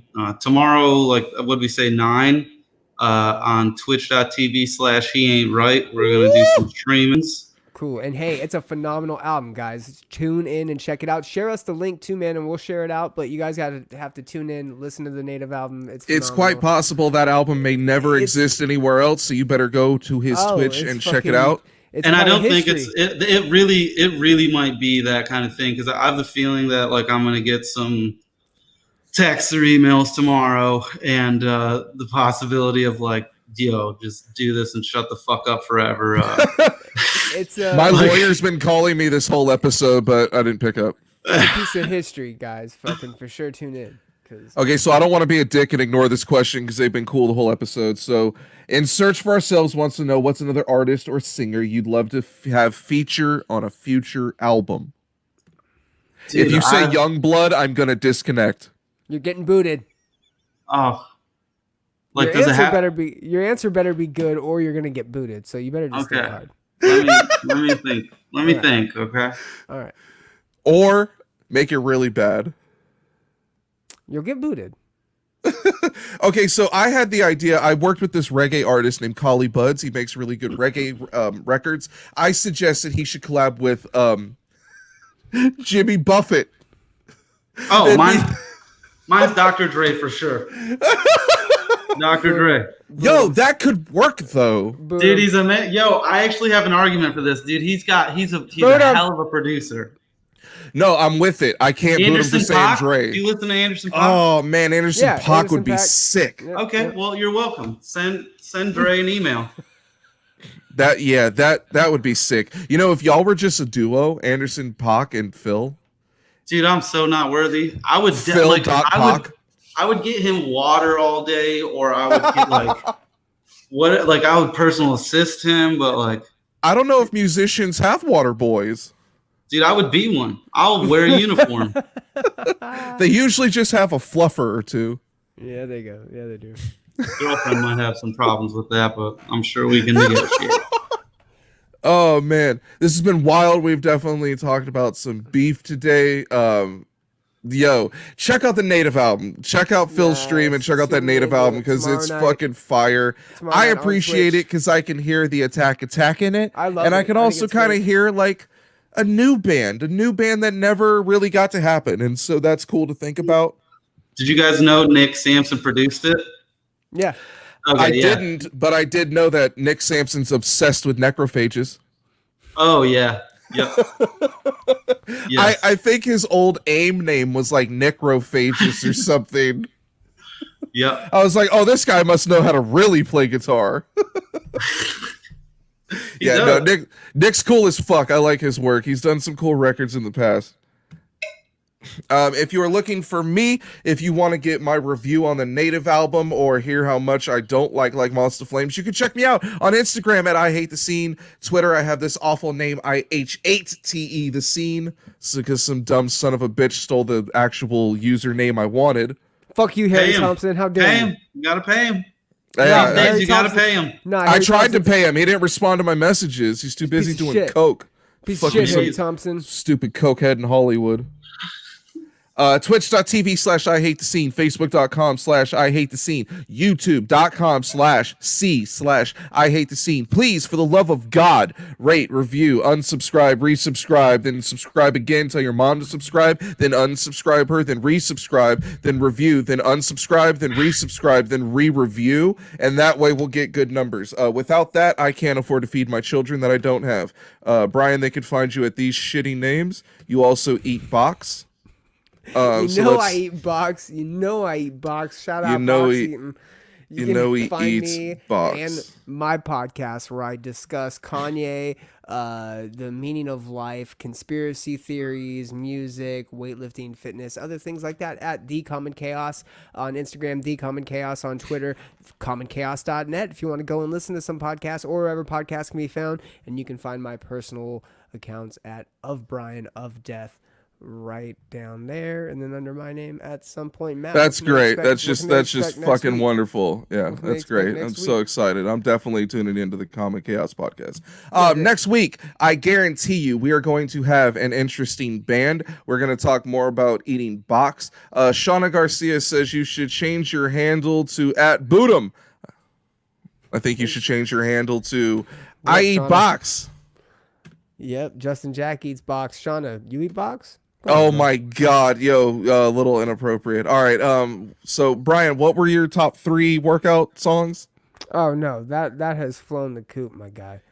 Flown the coop. No, not doing it. No top 3 workout songs. Dreams and Nightmares by Meek Mill. Blue Notes also by Meek Mill, and 151 by JID. Okay, why are you listening to so much Meek Mill, my man? Dude, it just gets you going when you're running. When like Dreams and Nightmares, like this whole symphony of the orchestra kicks in. Like I'm a Meek Mill fan, but what I'm not a fan of is rappers having beef and then squashing the beef and getting on tracks again together. And I thought, if you put me on a song with Wetzel right now. Drake won that beef, and then for Meek to come back and then drop a fucking line that's. I gotta ask a poll question: do you want Phil and Wetzel to do a song together, or do you want Phil and Wetzel to get in a shootout in front of the Hot 97 radio station building in New York City, a la The Game? Or do you want to see them debate on I Hate the Scene? Sound off on the Instagram and the Twitter. Any last words before I air this sick outro video? I love you guys. Yo, thanks for having me. Shauna Garcia, get the fuck out of here. You're getting booted. I eat box. We box. Yo, check out Passion of the Heist 2 is on streaming platforms. Go listen to it right now.